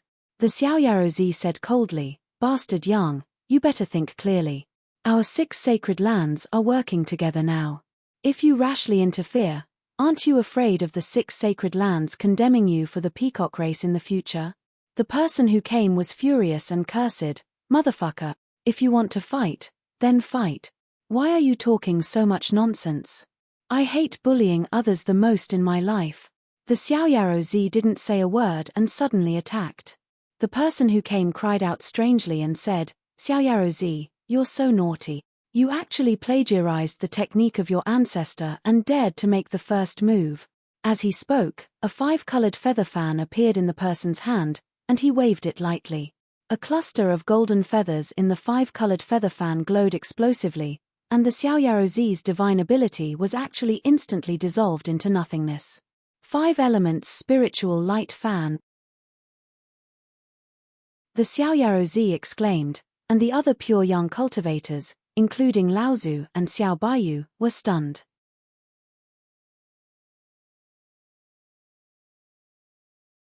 Chapter 1161. Yang Shouchang was indeed a person who could not stand to bully others. Whether it was in the endless mountains or in the process of traveling the training world of the Central Plains, there were many anecdotes of young Shouchang helping others when he saw injustice, and in fact, he had succeeded in doing so most of the time. However, he had never thought that he originally represented the greatest power in this part of the world. As the younger brother of the current Peacock King of the Peacock Royalty, he was a famous bastard king in the Endless Mountains.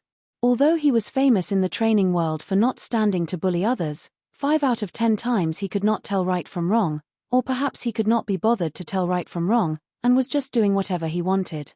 There was even a demon race in the boundless mountain range that took advantage of this hobby of his and specially staged a trick of bullying the weak with the strong when he passed by, so that this royal brother could have a taste of helping the weak. After the incident, the weak side was actually rewarded with a high-grade heaven-rank spirit item. The demons in the Endless Mountains went crazy. The show of bullying the weak with the strong was constantly played out in the various races of the demon race, and the Peacock King brother was never tired of it. Every time, he would reward the weak side, but this reward mostly followed the temperament of the Peacock King brother. Sometimes, he would find a good treasure, making people wild with joy. Sometimes, he would casually throw out a beautiful feather, making people very depressed. However, this kind of scene continued to be staged. After all, it was just a show, and if he could get the praise of the Peacock King, why not? That was until one time when the Peacock King was too excited when he drew his sword to help and accidentally killed the person who was using his power to bully others. The Peacock King cursed his bad luck, then waved his hand and left. Did the old man not give any rewards? This was all to make the old man happy. Could it be that the old man really could not see it? We've lost someone just to make you smile. A mid-Dharma adept, you know? All the rewards that the prince had given them could not even be compared to the life of a mid-Dharma elder. The clan wanted to cry but had no tears to shed. This was because before the prince left, he had said, "Scum like him deserves to be beaten to death." You really can't tell if it's real or fake. At this time, this Peacock Royalty royal brother saw 5 pure young Laozu ganging up on a pure young Laozu. It seemed like the person being ganged up on had a little bit of friendship with him. What made the Peacock Royalty royal brother even angrier was that someone actually dared to threaten him in the name of the 6th sacred land. He had seen a dog relying on its master's power, but when had he ever seen a dog relying on its master's power to help? Yang Wangdi was instantly enraged. When he heard that there was going to be a fight between pure young cultivators, not only did he put on his most gorgeous attire, he even stole one of the inherited treasures of the Peacock King, the 5-element spiritual light fan, while his royal brother was doting on his concubine.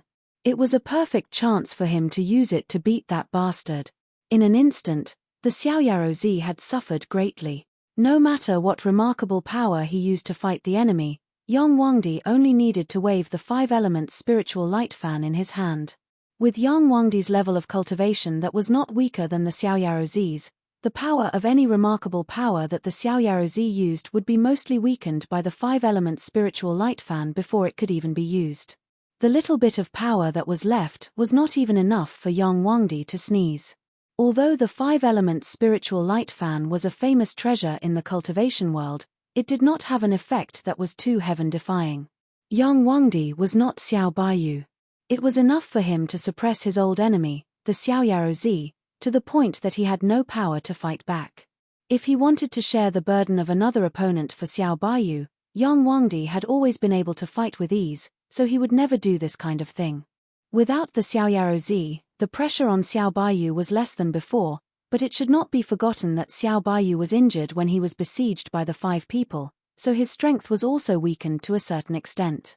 Therefore, although the Xiaoyarozi was restrained by Yang Shouchang, Wang Xianqing and the other 3 could still suppress the injured Xiao Baiyu. As for the Xiaoyarozi, it was not impossible for him to help, but no one was willing to provoke the Peacock Royalty. The Peacock Royalty was known to be the #1 demon race whose strength was even above the green sea snake. One must know that the green sea snake family could contain the Crystal Palace in the East China Sea, so where was the strength of the Peacock Royalty? Perhaps no one knew this boundary better than the pure Sun Laozu of the 5 Holy Lands.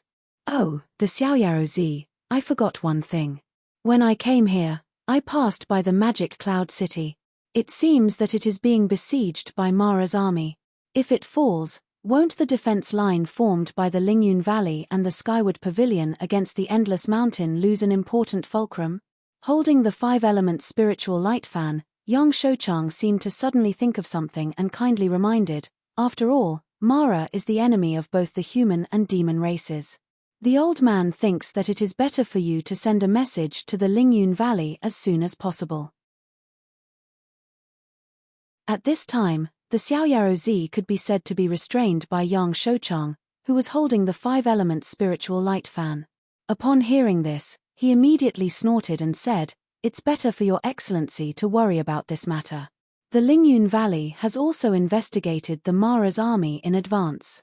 With the nearly 10,000 years of operation of the Magic Cloud City, it is completely impregnable." "Really?" Yang Shouchang dragged his tone to express his doubt, but when I passed by, I seemed to find that there were a lot of Mara's army gathered. I only found 2 Asuras before, but who am I? Soon, I found 2 more hidden Asuras among the Mara's army. Haha, it is not easy to hide from me. Are you sure that the Magic Cloud City can cope with it? The Xiaoyaro Z's expression suddenly changed. 4 Asuras? Wasn't there only 1 Asura in the news from the Magic Cloud City? Why did Yang Shouchang change it twice? Is this guy telling the truth or not? According to normal circumstances, the unfettered one would probably just laugh it off when faced with Yang Shouchang's rambling, yet why did he just happen to be slightly restless now? Looking at the serious look on Yang Wangdi's face, the Xiaoyaro Z couldn't tell whether the words of this unreliable younger brother of the Peacock King were true or not for a moment. When experts fought, there was no room for him to let his imagination run wild, let alone when he was being suppressed. When Yang Wangdi saw that his opponent was so easily disturbed by him, he immediately fanned the 5-element spiritual light fan in his hand left and right. In a moment, the sage-like Xiaoyaro Z's hair was disheveled and his clothes were ragged. He didn't look carefree at all. "Haha, Xiaoyaro Z, you don't have to worry. Haha, unfettered one, you don't have to worry about that. I'm a righteous man. How could I sit back and watch the Magic Cloud City be destroyed? I've already sent a message back to the Endless Mountain Range to send reinforcements. No matter what, we have to kill Devil's army. However, if the people of the Magic Cloud City fail to defend the city during this process, my men will have to occupy the city first. No matter what, my men can't be destroyed by Devil Luo, can they?" Yang Wangdi paused, and his expression suddenly turned solemn. He was the younger brother of the Peacock King, so he had the noble bearing and domineering bearing of the Peacock royalty to command the demon beasts of the Endless Mountain Range. Coupled with his gorgeous clothes, he instantly looked like a king of the world. He swept the spiritual light fan in his hand and suddenly shouted, "Hey, Xiaoyaro Z, take this." The unfettered one had already been suppressed by Yang Wangdi to the point of losing his temper. When he suddenly saw Yang Wangdi, who had always been frivolous, suddenly execute the divine ability with such a serious expression, he didn't have to think to know that it was surely a divine ability with an extremely formidable might. The first thing the Xiaoyaro Z wanted to do was to dodge quickly. However, it was extremely difficult for him to dodge this magical ability when he was completely suppressed. It was inevitable that he looked a little embarrassed in a hurry. However, unlike the marvelous technique in his imagination, the might of Yang Wangdi's divine ability was sufficient, but it seemed to be extremely rigid. It didn't change as the unfettered one dodged, and instead, it swept away the cloud barrier behind the unfettered one for an instant. Although it was only for a short moment, the cultivators gathered on the Qingming River didn't lack eyesight. Thus, they saw a scene that they would never forget for the rest of their lives. The majestic Yang Wangdi was like an immortal god that had descended to the world. Colorful rays of light dyed the world and swept away all the demons and monsters in the world. Unfortunately, there just happened to be such an embarrassed figure that was rolling and crawling to dodge the colorful rays of light that swept across the world, confirming his identity as a demon and monster. Just when the 7th pure Yang Laozu appeared, the cultivators hidden inside and outside the Qingming River were once again silent. It just so happened that at this moment, the cloud space only opened for a moment and then closed again. The many cultivators on the Qingming River finally recovered from the shock and exclaimed one after another, "What did we just see? Could the person who was beaten into a sorry state just now be the Lingyun Valley's pure young senior Laozu Xiaoyarozi? How is this possible? Then who was the person who beat senior Xiaoyarozi until he pissed his pants?" A sharp-eyed cultivator immediately exclaimed, "Isn't that person the Peacock Royalty's royal brother, Yang Shouchang?" It turned out that the gap between the two was so big. It was said that the Peacock King's younger brother was an insignificant character, but it turned out that he had such strength. The rumors were really unbelievable. He was worthy of being the Peacock King's brother. In an instant, the noise on the Qingming River became louder and louder. It was even louder than the clamor. Lu Ping quickly discovered that something was wrong. It wasn't that people were talking about it, but that something was approaching. "It's coming." Lu Ping's heart skipped a beat. He quickly turned his gaze towards the direction of the northwest canal that was connected to the Qingming River. At this time, many cultivators gathered on the Qingming River also quickly discovered the abnormality and turned their gazes towards the northwest. However, nothing appeared in the northwest direction. Instead, the northeast side of the sky flashed with colorful rays of light again. The cultivators' gazes were once again attracted to it. They saw 7 different colored feathered fans coming from the horizon. They once again swept away the cloud space in the sky and disappeared into it. The 8th pure young cultivator, Tianxian sect's 7th fan Laozu.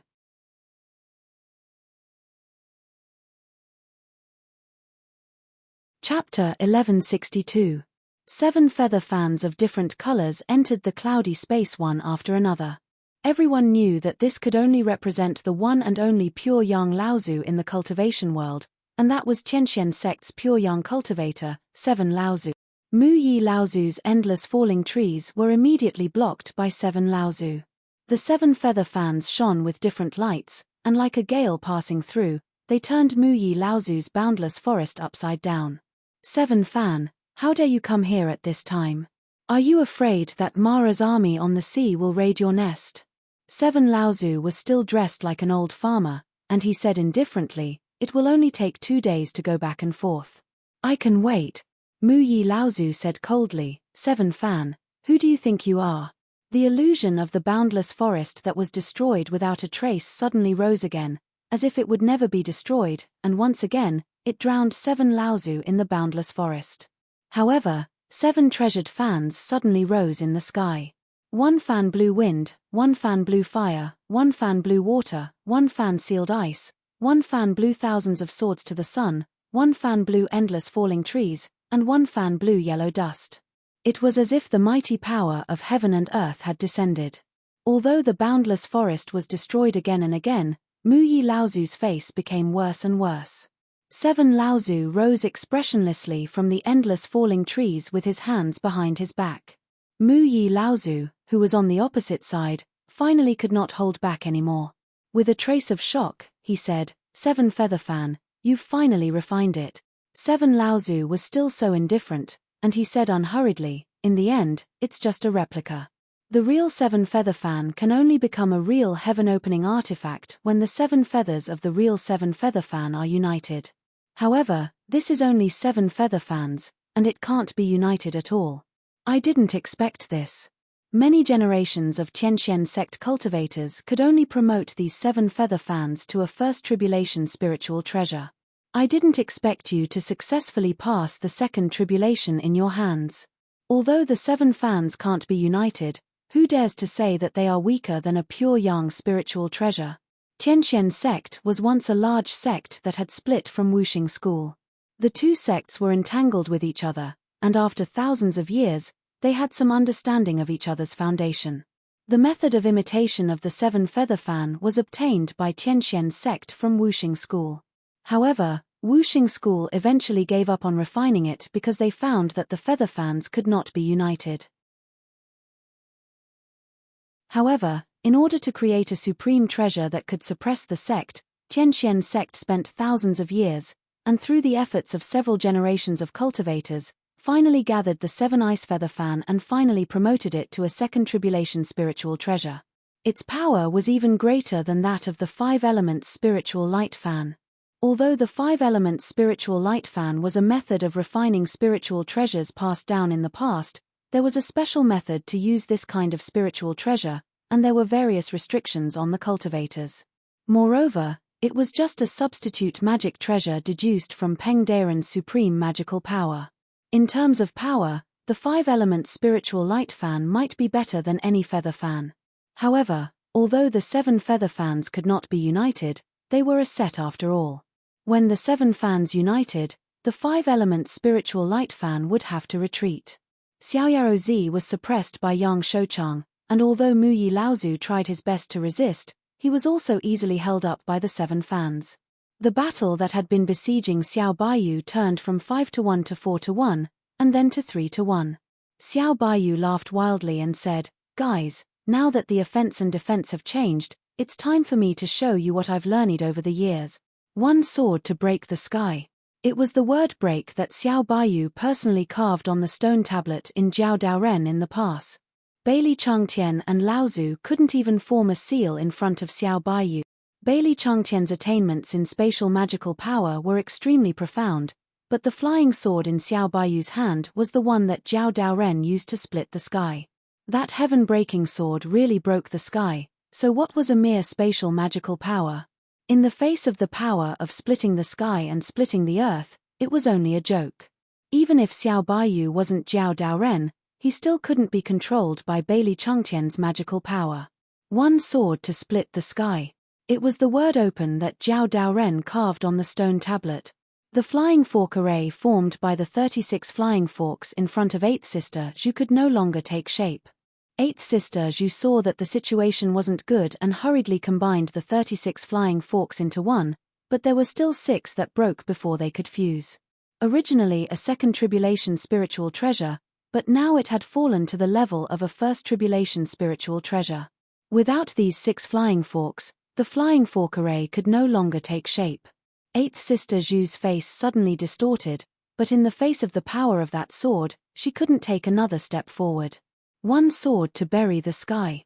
Obtaining the word bury on the stone tablet was also the sword with the most murderous aura in Xiao Baiyu's swordsmanship. It was also the sword that made Xiao Baiyu famous when he used it to kill LV Taiqing. Among the 3 sky-opening sword moves that Xiao Baiyu comprehended, the most brilliant and vast sword move was the sky-breaking sword move, which suppressed the enemy with momentum and subdued the enemy without fighting. The most powerful one was the sky-opening sword move, which could confront head-on and could be regarded as the best swordsmanship in the cultivation world, but the sky-burying sword move was the most powerful sword move. This sword was headed straight for Wang Xianqing. Back then, LV Taiqing and the Purple Sun Palace had been provoked by Xiao Baiyu's words. In addition, they had underestimated him and didn't dodge this sword. They were confident that they could withstand it, but they never expected to be killed by Xiao Baiyu. Learning from his previous mistake, Wang Xianqing wouldn't face the attack head-on. A Grade 2 Tribulation numinous treasure flying sword in his hand transformed into 24 bright moons in midair. He used the second supreme sword art of the Purple Sun Palace, the full moon sword art. However, the 24 moons were destroyed one by one by the Heaven's Burial Sword, and the flying sword flew away with a mournful wail. Wang Xuanqing's expression changed again, and he didn't dare to block the sword anymore. He dodged far away, and the remaining sword qi broke through the cloud space and disappeared.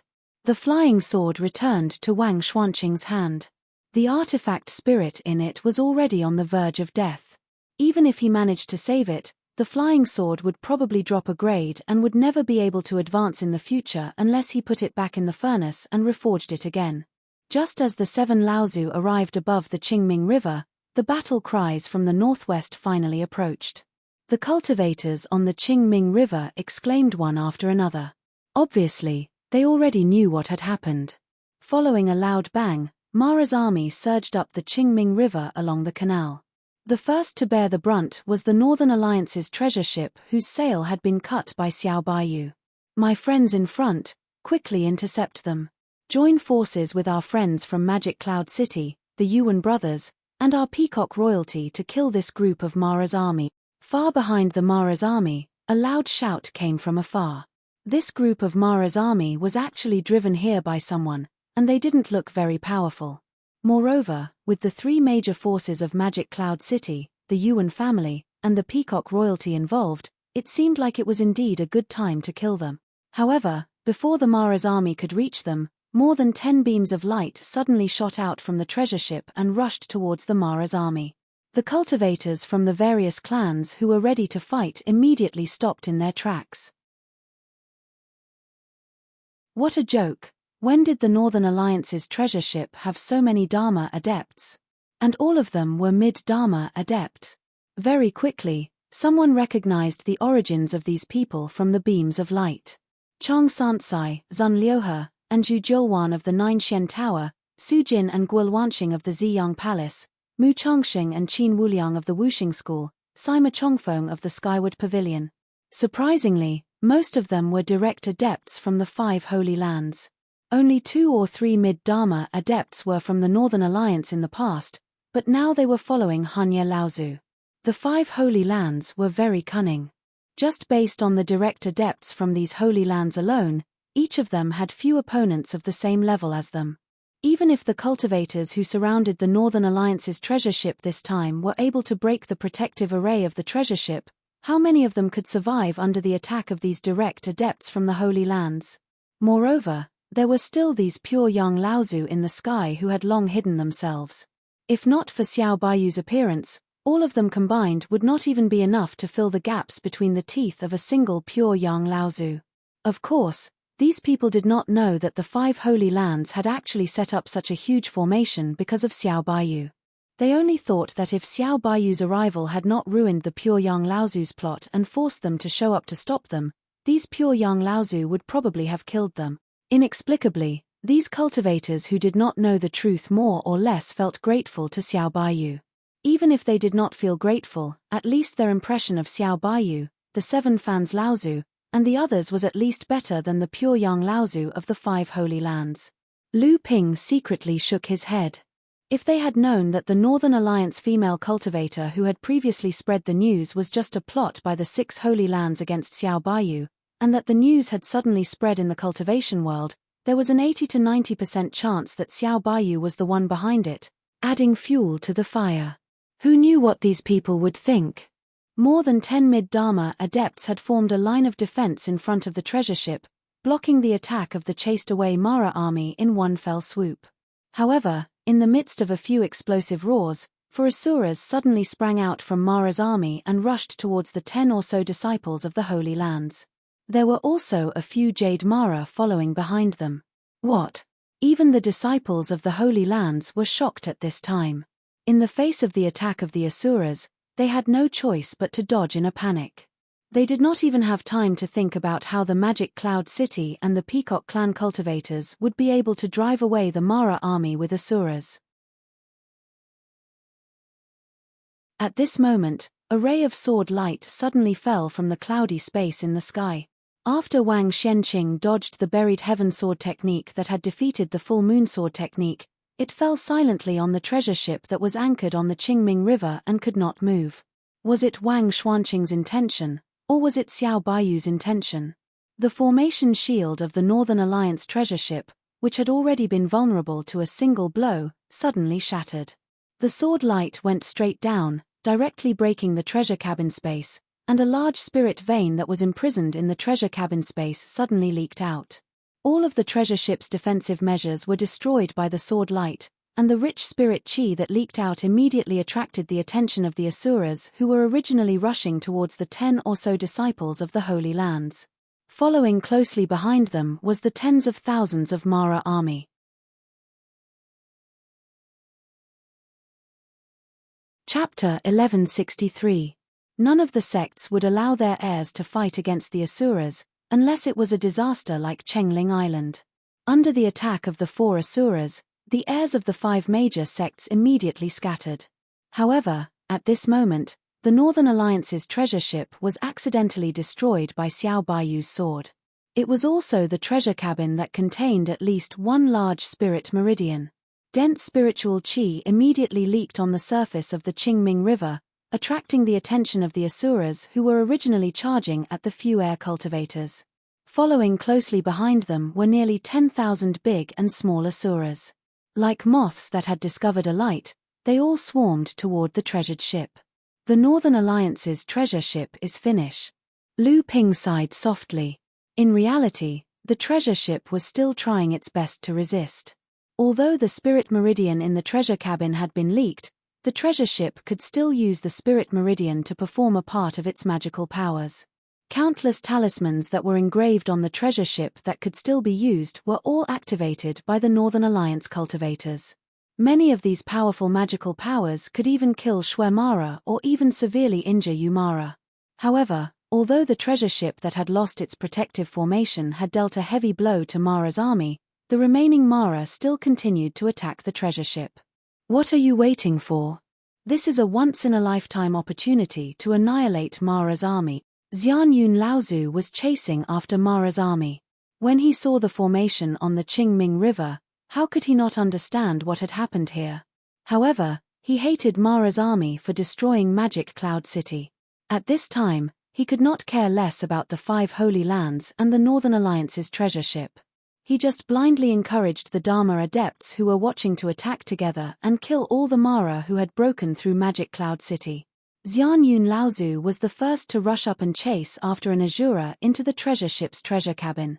Following closely behind, Yang Jieshi, who was dressed in luxurious clothes from Peacock royalty, also entered the treasure cabin, leaving behind a brilliant light curtain. Even the peacock race was so gorgeous and flashy there. Oh no, that Hanya must be in the treasure cabin at this time. We must not let Peacock royalty and Xian Yun obtain Zhao Dairen's handwritten letter. Someone in the crowd let out a shout, which immediately alerted the cultivators of various sects who were watching from the Qingming River. With one person taking the lead, the crowd clamored one after another and charged toward the treasured ship to fight with the Devil Luo army. The entire treasured ship suddenly became a battlefield. Liu Tianyuan and Tian Tian were also eager to try. They said, "Junior brother Liu, why don't we go up? Maybe we can get something useful from the treasure ship. We don't need Zhao Dairen's handwritten letter. The construction of our sect's treasure ship has entered a critical stage. At this moment, any item on the treasure ship can help us."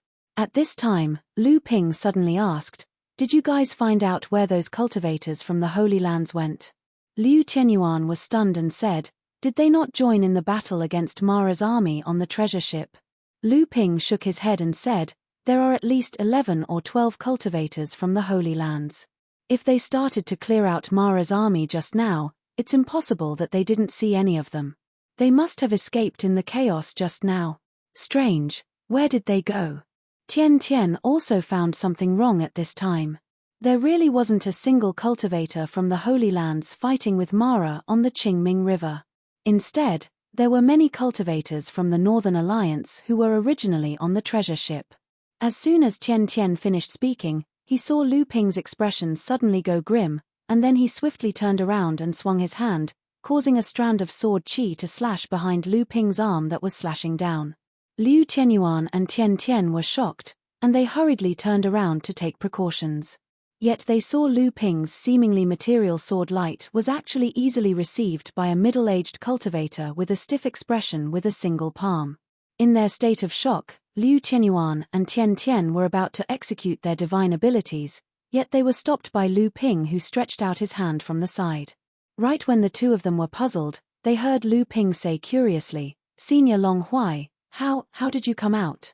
Even though this stiff cultivator before them was much more exquisite than the middle-aged cultivator with a simple and crude appearance that Lu Ping had seen all those years ago in the perished secret grounds, it was only in comparison. In the eyes of an ordinary person, it wouldn't be strange at all if this stiff cultivator was given the nickname Wooden Man.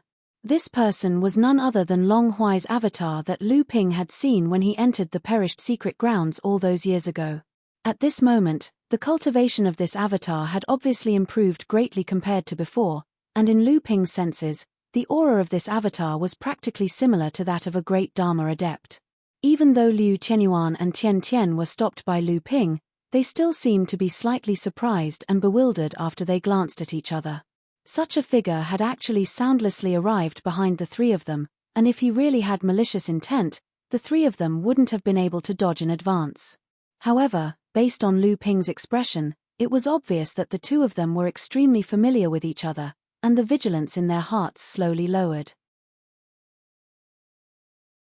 The Longhuai ancestor glanced expressionlessly at Liu Qianyuan and Tian Tian, who stood behind Lu Ping, and then he said, "A few days ago, the world responded to the creation of the heavens, and my main body sensed it as well. It just so happened that this body had made some breakthroughs and was able to walk out of that cage to take a look, so I followed the aura and rushed over here. I never expected that I would meet you." Lu Ping was shocked in his heart, but he still smiled and said, "In that case, Junior congratulates Senior's great improvement in cultivation." Longhuai nodded expressionlessly, and then he looked at Lu Ping and said, "You really didn't disappoint me.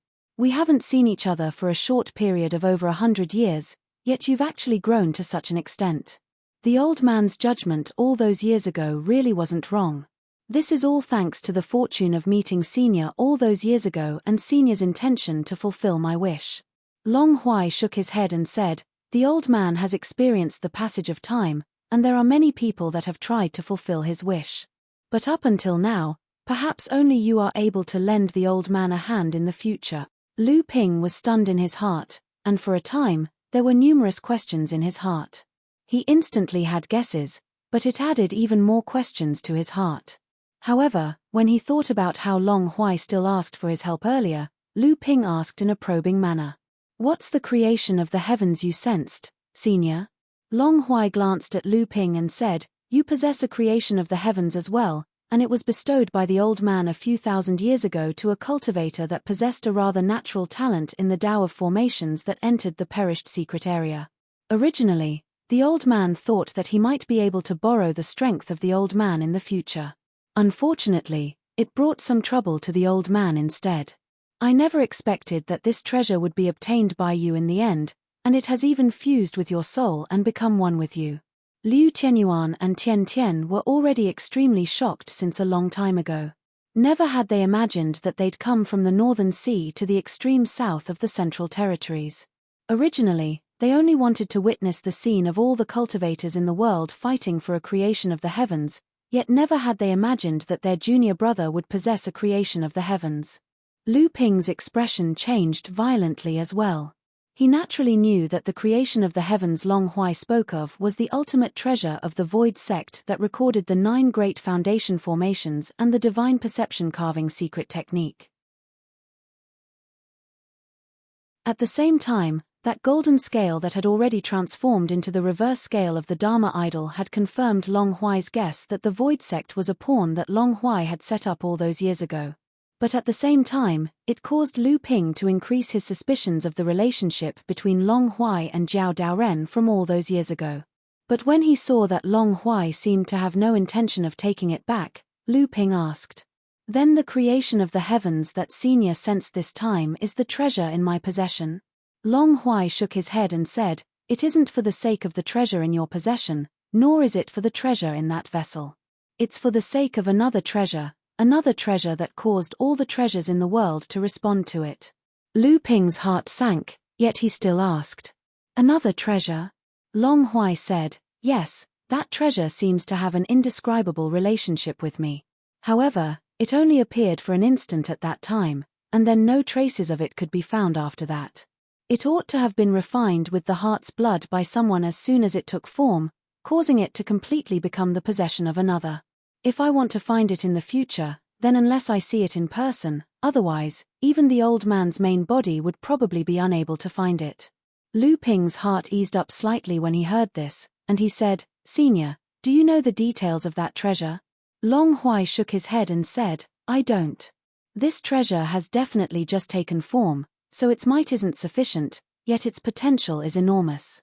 Moreover, it possesses an extremely important relationship with the 7th Patriarch, otherwise, it wouldn't cause the world to respond to it.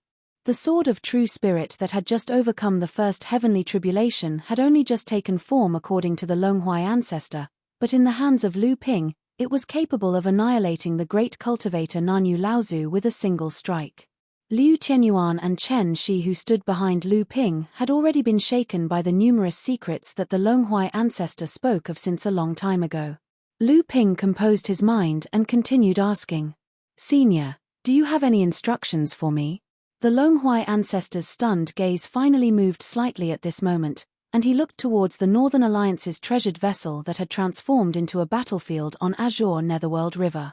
He said, "The treasure on that vessel seems to be related to the old man as well. Perhaps it'll be of use to you in the future, so it's best if you obtain it." Lu Ping glanced at the treasured vessel that was in a mess, and then he glanced at the enormous phenomena that surged in the sky, and he couldn't help but reveal a slightly troubled expression. That person has left. It's actually the spatial divine ability." The Longhuai ancestor's stiff face finally revealed a rare trace of surprise. Lu Ping was slightly stunned, and he asked reflexively, "Who?" "The person with the heaven creation relic is now tens of miles away. The old man can sense the aura of the heaven creation relic. That person is now heading north. Follow the old man." Lu Ping was slightly stunned, and he saw the Longhuai ancestor who was about to leave suddenly turn around, and a sharp murderous aura quickly shrouded the two people behind Lu Ping.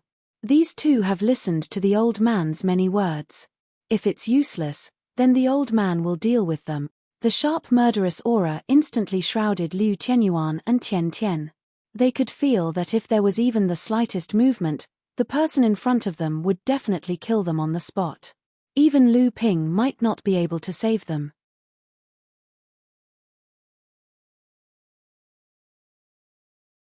Chapter 1164. Liu Qianyuan and Tian Tian seemed to be stared at by a ferocious beast in an instant.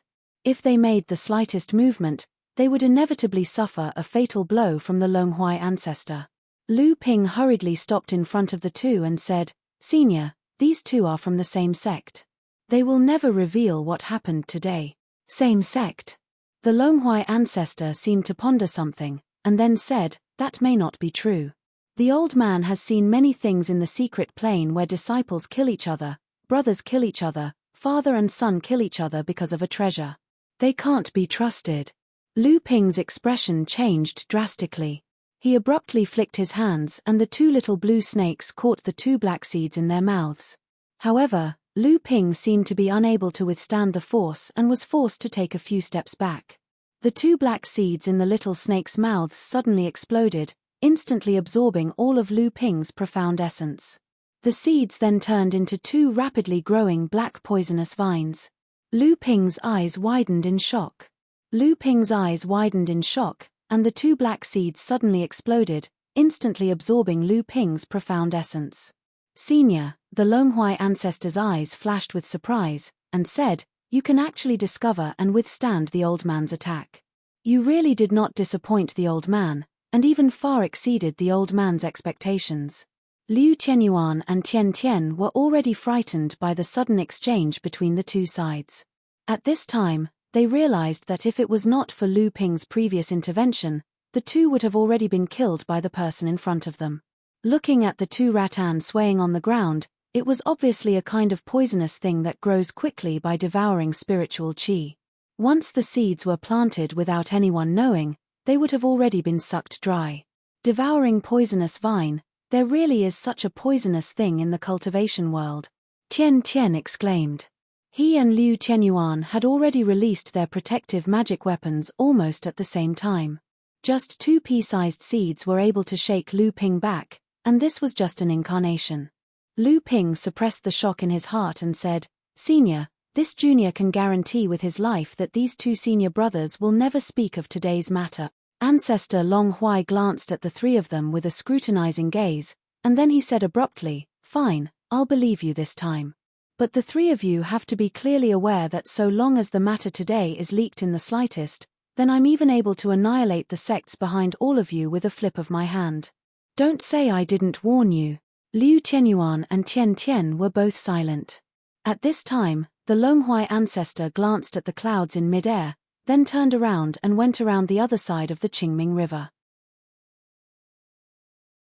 From Lu Ping's point of view, It seemed like he wanted to go around the treasure ship and the 8 pure young Laozu who were still fighting in the sky. You come with the old man. Lu Ping looked at the 2 senior brothers behind him and saw that their faces were not looking good. No one would feel good when their life was threatened. Lu Ping guaranteed their safety with his life, but in their eyes, it was a kind of trampling on their dignity. Although the trampler was not Lu Ping, the 2 of them could not show their inner gratitude on their faces. Lu Ping understood their inner feelings. For people like Liu Tianyuan and Tian Tian, any consolation would be unnecessary. Lu Ping said, 2 senior brothers, I will go with this senior first. Now, 2 senior brothers might as well try to break into the treasure ship, but if there is a battle in mid-air, 2 senior brothers must not stay and retreat quickly. Tian Tian said, you can go by yourself. Be careful, the 2 of us can still handle this. Lu Ping followed behind the Longhuai ancestor and went around the battlefield. With one step, he was already on the other side of the Qingming River, which made Lu Ping a little dumbfounded. At this time, there were 8 pure young Laozu fighting in the sky, and the battle on the Qingming River had also expanded to a radius of a few miles with the treasure ship as the center. The space turbulence caused by the Dharma Adepts' battle made 5 people within a radius of 10 miles dare to directly use space magic to teleport. Previously, when the Longhuai ancestor said that Hanya Laozu had already used space to teleport away from the treasure ship, Lu Ping was still a little surprised. However, now that he saw that the Longhuai ancestor had really used space magic, how could Lu Ping not be surprised? Fortunately, although the Qingming River was wide, it was only about 10 miles. With Lu Ping's eyesight, he could clearly see the back of the Longhuai ancestor. Lu Ping did not dare to use space magic. The conveyance light under his feet flashed continuously, and in just a short time, he had already reached the other side of the Qingming River. At this time, the Longhuai ancestor had already walked to a forest on the shore, and it was unknown what he was thinking about. It looked like he was waiting for Lu Ping. That person should have a treasure that can be integrated into his body to strengthen his body. When the Longhuai ancestor saw that Lu Ping had followed him, he suddenly said something without any rhyme or reason. Lu Ping did not react for a moment, and he opened his mouth to say, "What?" The Longhuai ancestor looked at Lu Ping and said, "That person who has the heaven-opening relic should have a treasure that can temporarily strengthen his body, and there should also be a special teleportation array that has already been set up by an array master beforehand. This is a one-time teleportation array that has been passed down since ancient times, but because the cost of building such a teleportation array was too high, it gradually became extinct in the cultivation world. I did not expect to see such a teleportation array again this time. This one-time teleportation array was a type of array that could be used in the process of changing positions, so it was very important to protect the cultivator during the teleportation process. This was also the reason why it was so difficult to pass down this type of array in the cultivation world. The Longhuai ancestor seemed to have seen through Lu Ping's doubts, and he continued to say, "The reason why the old man can still use space magic teleportation in this unstable state is because this clone of the old man is strong enough, and it is more like he is using teleportation magic than teleportation." Lu Ping suddenly understood. The clone of the Longhuai ancestor was made from spiritual materials that were 9,000 years old, and the quality of the materials was far superior to the clone that Lu Ping had made from an 8,000-year-old willow tree, Lu Xiaoping. This clone's body could completely withstand teleportation in this kind of space turbulence, just like how Dharma adepts could use teleportation magic in the process of battle. Of course, to be able to use teleportation magic in the hands of Dharma adepts, a treasure had to at least be of the quality of a spirit-nurturing treasure. Otherwise, during the process of battle, before the treasure had even collided with the opponent's treasure, it would have been destroyed in the process of teleportation. There was no doubt that Lu Ping's physical body was strong among the same level of practitioners, but after going through the first lightning tribulation, it was only equivalent to a spirit-level treasure. It was far from the point where it could ignore the damage caused by the spatial turbulence. Lu Ping flew all the way behind the Longhuai ancestor, and it was not until they were more than 200 miles away that he suddenly stopped in mid-air. "This seems a little tricky," the Longhuai ancestor suddenly said. "There are quite a number of practitioners around the practitioner who is holding the heaven-opening artifact, and they seem to have high levels of training. The old man can help you hold them off, but you can handle the remaining one yourself. How about that? Without needing Long Huai to say anything, Lu Ping's divine will had already detected the movement in the distance. There were 11 mid-Dharma adepts gathered around a late Dharma adept, and it was obvious that they were the 11 direct adepts from the 5 Holy Lands. Lu Ping hesitated for a moment and said, "Senior, what you mean is that you want me to hold that late Dharma adept back, and after you've taken care of the direct adepts from the Holy Lands, you and I will join forces to deal with Hanya Laozu?" From Lu Ping's point of view, this clone of the Longhuai ancestor might be very powerful, but he was ultimately only at the late Dharma stage. The direct adepts from the Holy Lands were all amazing figures, and although they were only at the mid-Dharma stage, with 11 of them working together, they could probably handle 3 or 4 great Dharma adepts, let alone 1 great Dharma adept. The Longhuai ancestor alone might not be a match for them. Or could it be that after Lu Ping dealt with Hanya, he would return to help Longhuai? However, no matter which method it was, in Lu Ping's opinion, Hanya Laozu had been able to become one of the 3 leaves of the Northern Alliance and had made a name for himself in the East Sea training world for hundreds of years. How could he be so easy to deal with? Previously, when Lu Ping had killed Nanyu Laozu, he had caught him off guard, and he had the sword of the real spirit in his hand. Now, how would Lu Ping dare to show the sword of the real spirit in front of the Longhuai ancestor? The Longhuai ancestor stared at Lu Ping for a moment, then suddenly said, "With your current strength, if you can't even handle a great Dharma adept, I'm afraid you won't be of much help to the old man in the future. Don't even think about leaving this world. If you're only willing to be a famous master in this world and turn into dust after 1,000 years, you can leave now." Lu Ping raised his eyebrows, a sense of pride in his heart. He opened his mouth and said, "In that case, Senior, you're confident that you can withstand the joint attack of 11 mid-Dharma adepts, the strongest in the training world. They don't have to defeat you, they only need a few of them to hold you back. Once the remaining 2 or 3 of them intervene in the battle between me and Hanya Laozu, what I've planned today will not be successful, and my identity will be exposed. Moreover, I have a sect behind me. I'm sure Senior knows a thing or two about the power of the 5 Holy Lands. If they come to North Sea to denounce me, Zhenling will definitely be destroyed." The Longhuai ancestor said coldly, "You don't have to worry about this. If the old man says he can stop them, then he can definitely stop them." As he spoke, Lu Ping saw the Longhuai ancestor suddenly reach out and pull at his abdomen. A door immediately opened, and 7 or 8 little people jumped out from it, each about half a foot to a foot tall. Their features were somewhat similar to the Longhuai ancestor. Lu Ping was shocked. These 7 or 8 little people were all clones, and each of them had a level of practice at the early Dharma stage. Some of them were about the same size as Lu Xiaoping, but their strength was much stronger than Lu Xiaoping's. This was not to say that Lu Xiaoping was inferior to these clones, but rather that Lu Ping's level of practice was far lower than the Longhuai ancestors. So many. Even though Lu Ping had seen many treasures in the cultivation world, he still couldn't help but exclaim when he saw so many avatars in front of him.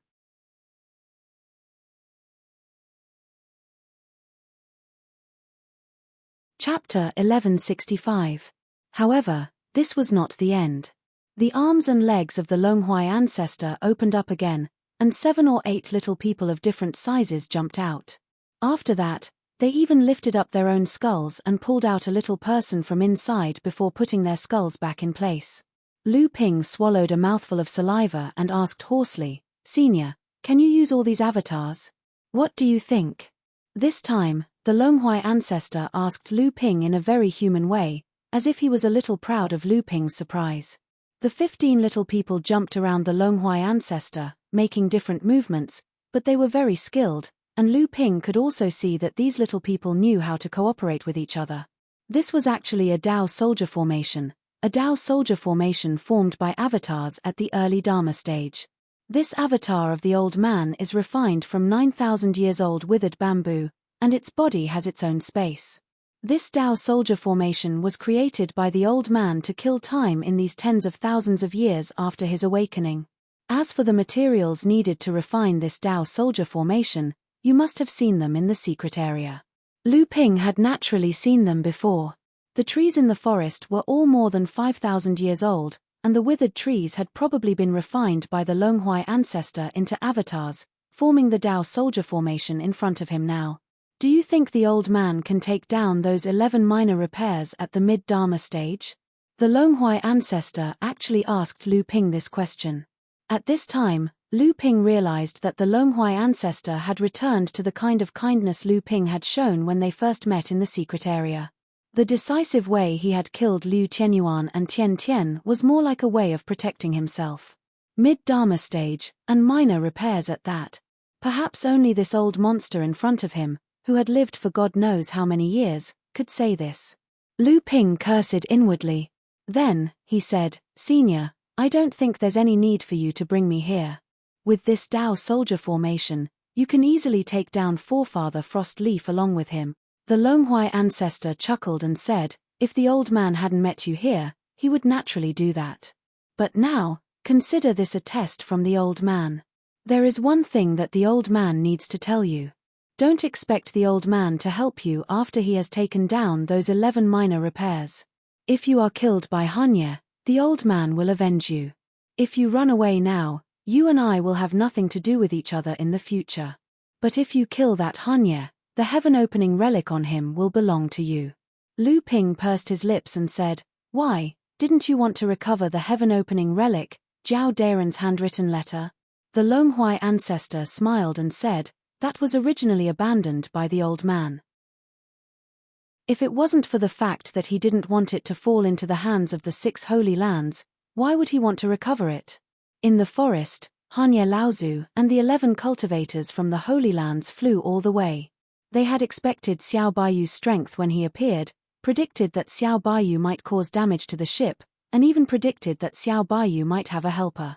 However, they had predicted all the possible accidents, but they still failed in the situation they had expected.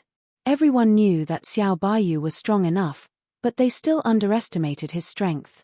As the peak existence in the cultivation world, Xiao Baiyu could fight against 3 people and still have the upper hand.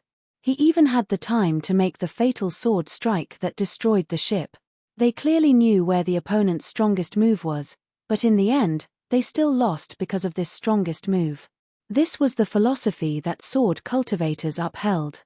Regardless of the level of cultivation, the depth of strength, or the conspiracies, they would only need one sword strike to destroy them. As the saying went, one sword strike to destroy all techniques. The 10,000 techniques didn't just refer to spells, it also referred to trickery, tricks, and complete suppression of strength. Therefore, even when Mara's army arrived, even when the 4 Asuras appeared, they could have resisted them. However, it was that sword strike that fell from the sky that destroyed the treasure cabin of the ship, destroying the ship's main defense and attack methods. This caused the treasure ship that even pure young cultivators had to retreat to become a fish on the chopping board, waiting to be slaughtered. They could only escape because if they were too slow, they would not only face the ferocious Mara's army, but also the cunning cultivators who followed closely behind. This was originally a mission used by the 5 sacred grounds to test the air cultivators.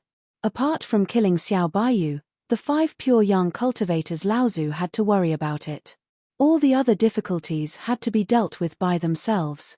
This was also the reason why none of the great cultivators from the 5 sects took action. They were full of confidence. They originally thought that the most difficult person to deal with was Lu Tianping of the North Sea, who came out of nowhere. This person really made them nervous for a while. It seemed that 3 or 4 of them didn't gain any advantage from him. However, this was only because the air cultivators of each sect valued their identity. Once they were forced to join forces and attack, 3 Lu Tianping could only flee. Fortunately, this person seemed to have a keen sense of smell. He quickly realized that something was wrong and hid himself first. Everyone said that this person was tactful, but in their hearts, they regretted that they couldn't compete with this person. It was really boring. However, it was that sword again that made all their efforts in vain. The treasure ship could no longer be escorted to Wuxing School. They could only retreat and escort Hanya Laozu back to Wuxing School. At least, they would have the opportunity to study Zhao Daren's handwriting. These people couldn't help but be angry. Even if it was pure young Laozu, there was still such a big gap between them and him. Even if two pure young cultivators, who were obviously here to help Xiao Baiyu, joined the battle, Xiao Baiyu was at least fighting 1 against 3 at this time. How could he be defeated by Xiao Baiyu's sword? If those people above them were not Laozu's pure young cultivators of each sect, perhaps these proud and arrogant air cultivators who dared to despise everything would have cursed them with words like trash, idiot, and idiot. A treasured ship had been destroyed just like that. They weren't ordinary cultivators of the Midlands, they were the elites of the hallowed grounds of the Midlands, so they naturally knew the value of a treasured ship. A treasured ship was practically the second foundation of every single large sect in the oceanic continent, and obtaining a treasured ship was equivalent to obtaining half of the resources of a large sect. Even the 5 great hallowed grounds hadn't reached the point of disregarding a treasured ship to the point that it was dispensable. Although they had failed half of the task, they didn't think the responsibility should fall on them. If so, who would fall on? Pure young Laozu? Who would dare to hold them responsible? The group of 12 people hurried on with their own thoughts, and the atmosphere was very depressing. At this moment, Hanya Laozu suddenly gasped, startling the other 11 people and causing them to glare at him angrily. But then their hearts sank when they saw Hanya Laozu's surprised and doubtful expression. They all used their divine thoughts and various secret techniques to investigate, but still found nothing. Everyone was instantly annoyed, but they forgot that the person in front of them was a level higher than them, and he was an old great cultivator who had been in the late Dharma stage for 200 to 300 years. Finally, it was Mu Changsheng from Wuxing School who asked, "Uncle Master, did you find something wrong?" This was the first time that Mu Changsheng had addressed Hanya Laozu as Uncle Master in front of the other 4 Holy Lands heirs, finally confirming that Hanya Laozu was from Wuxing School. Hanya grunted, but his eyes were still looking around, as if he was not in a hurry to answer Mu Changsheng's question. Just as everyone was getting impatient, Hanya finally said, "Don't you think that the forest under our feet is a little off?" "What's off?" The one who spoke was Zhu Julwan from Joshuan Tower. She was not one of the 9 leaders of Joshuan Tower, but because of her name, people often thought of her as the 9th leader of Joshuan Tower. In fact, the 9th leader of Joshuan Tower was called Zhon Zhogong, and Zhu Julwan was only the 11th heir of Joshuan Tower. This time, she was sent to participate in this test entirely because of her grandaunt, Zhu 8th sister. It was also because of the affection of Joshuan Tower's most temperamental pure yang, Laozu, that although Zhu Julwan was not one of the 9 leaders of Joshuan Tower, her words were often more forceful than the 9 leaders of Joshuan Tower. Hanya Laozu obviously had some understanding of Zhu Julwan. Hearing her question, he did not show the slightest dissatisfaction. Instead, he explained, "It's spirituality. This forest seems to be too lush. There seems to be a hidden rhythm in the swaying branches and leaves." The 11 people looked at each other. They could not understand Hanya Laozu's intuition, which was cultivated outside of divine sense. This was an instinctive perception of danger cultivated by a great cultivator who had experienced 1,000 years of cultivation and hundreds of years of undercover life. It was far from what these cultivators, who had cultivated for the longest time, could understand. However, there was no need for them to understand very soon. In the next moment, the forest under their feet suddenly changed. They really came to life in an instant. The endless trees began to grow wildly, and countless branches and vines wrapped around everyone's bodies. Then, they were all cut off, but they came again and again in an endless stream. The moment the entire forest came to life, the instinct honed by life and death made Hanya Laozu jump out of the encirclement of the forest. At the same time, he shouted wildly, "Run, run up." However, in the end, he was the only one who escaped. The 16 towering trees that suddenly grew wildly in the surroundings intertwined with each other in the air, forming a huge cage under Hanya Laozu's feet, trapping the 11 direct disciples of the 5 Holy Lands within. Hanya Laozu was shocked, but he did not panic.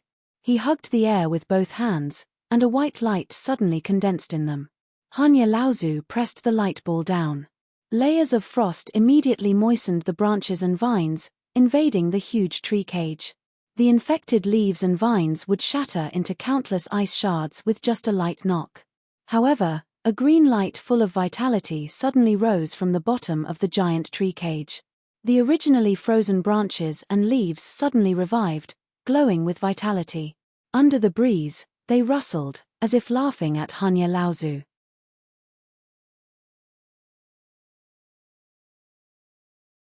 Chapter 1166. How could Hanya Laozu not know that he had encountered a formidable foe? He quickly retreated. At this point, he was very close to the trap set by his opponent, who had yet to reveal himself. Who knew if his opponent had other tricks up his sleeve to trap him as well? Flying backwards, he could only save the others if he could protect himself. Furthermore, Hanya Laozu had absolute confidence in his own abilities. As long as he escaped, it would be the greatest hindrance to his opponent, who had trapped the direct disciple of the Holy Land. However, Hanya Laozu was wrong again. Just as he flew backwards, a pair of flying swords descended from the sky. They were as mighty as a raging river, and as dangerous as the Milky Way. They headed straight for Hanya Laozu. The Great River Flows East technique was originally the most powerful sword technique. However, after Lu Ping had traveled the entire Yulon River region, it had rarely been used by Lu Ping to fight against an opponent. This was because Lu Ping had already established a complete inheritance system for this sword technique. Lu Ping had even greater ambitions regarding this. He wanted to establish a complete inheritance system for this sword technique. For this reason, after he left the South China Sea, he had come to the southern part of the Central Plains. He wanted to experience the process of how the largest river in the Central Plains, the Qingming River, flowed like the sea. Although this sword technique had not been fully established, at least its power was far greater than that of the Great River Flows East technique that had been established in the inheritance system for the 100 Rivers Flow into the Sea technique. Mid-Dharma stage. A look of disdain flashed across Hanya Laozu's face. With a flick of his wrist, a gust of cold wind blew past. The waves of swords instantly froze into spiritual chi ice crystals in midair, leaving only a thin stream of swords clattering in midair. They broke through the ice that had almost frozen the space around them, but they did not have much energy left to attack a Dharma adept. A yellow glow appeared around Hanya Laozu's body. Then, in the blink of an eye, the yellow glow condensed into a piece of armor on his left shoulder.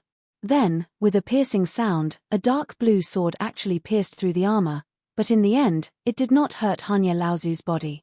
A look of surprise also flashed across Hanya Laozu's face. He had been overseas for close to 1,000 years, and he was a great adept whose name was known throughout the overseas practice world. How could he not have heard of the famous shapeless sword technique? Naturally, he also knew that in the last 100 years, a third-generation adept who had risen to prominence in the North Sea had inherited the sword techniques of the North Sea's only large sect, the Feiling sect. The yellow armor quickly spiraled forward, restraining the shapeless water sword. This caused the flying sword to constantly shift between being tangible and intangible, but it could not break free. North Sea Lu Tianping? Hanya Laozu smiled slightly and said softly, "I never thought that Senior Han Yi would actually recognize this junior." A space door formed in the aftermath of the battle between the two sides. Lu Ping took a step forward and stood dozens of feet in front of Hanya Laozu. Hanya Laozu said in surprise, "What a tough body." Lu Ping also smiled faintly and said, "Senior overpraises me." Saying so, he stretched out his hand and beckoned. The shapeless water sword that Hanya Laozu had used the yellow transformative armor to restrain suddenly broke free from the armor's shackles. Then, Lu Ping withdrew his outstretched hand.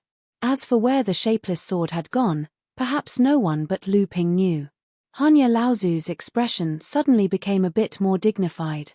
He then said, "You also came to look for the heaven-opening relic, but you'd better listen to the old man's advice.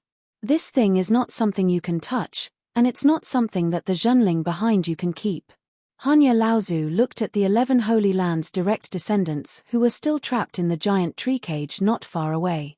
He couldn't help but exclaim in admiration, in the cultivation world these years, the North Sea Zhenling has been widely spread.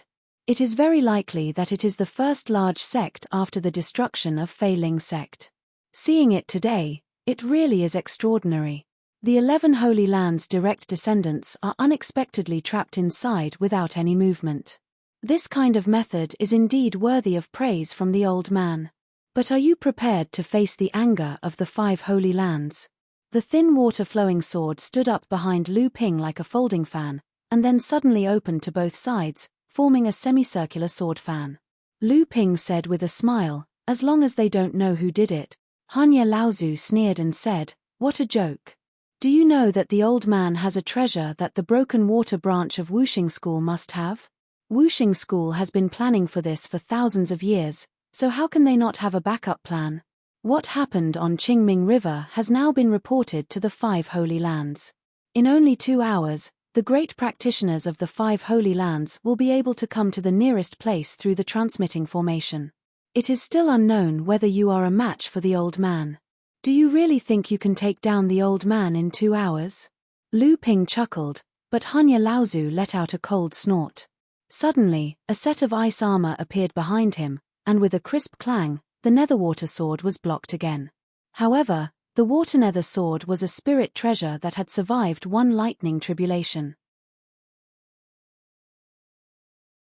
Although Patriarch Coldleaf's ice divine abilities had sensed something amiss when the water nether sword had approached, and he had activated a defensive divine ability in time, the water nether sword had still managed to break through the layer of ice, inch by inch, and stabbed toward him. Hanya Laozu smiled coldly, and the ice behind him suddenly began to thicken. Although the netherwater sword was still trying to stab forward, the speed at which the ice armor was condensing was obviously faster than the netherwater sword's stab. "You overestimate yourself." 2 crystal balls of mist condensed in Hanya Laozu's hands again, and he actually threw them towards Lu Ping. At this time, Lu Ping saw that Hanya Laozu was actually wearing a pair of magnificent purple jade bracelets. They were actually one-on-one tribulation spiritual treasures, and the pair of jade bracelets were like thin water-flowing swords. When the 2 treasures were combined, their power was clearly far beyond that of ordinary tribulation spiritual treasures. However, the pair of purple jade bracelets in Hanya Laozu's hands were clearly treasures that he had refined for many years, and their foundation was not something that the thin water-flowing swords that had just gone through one thunder tribulation for less than 20 years could compare to.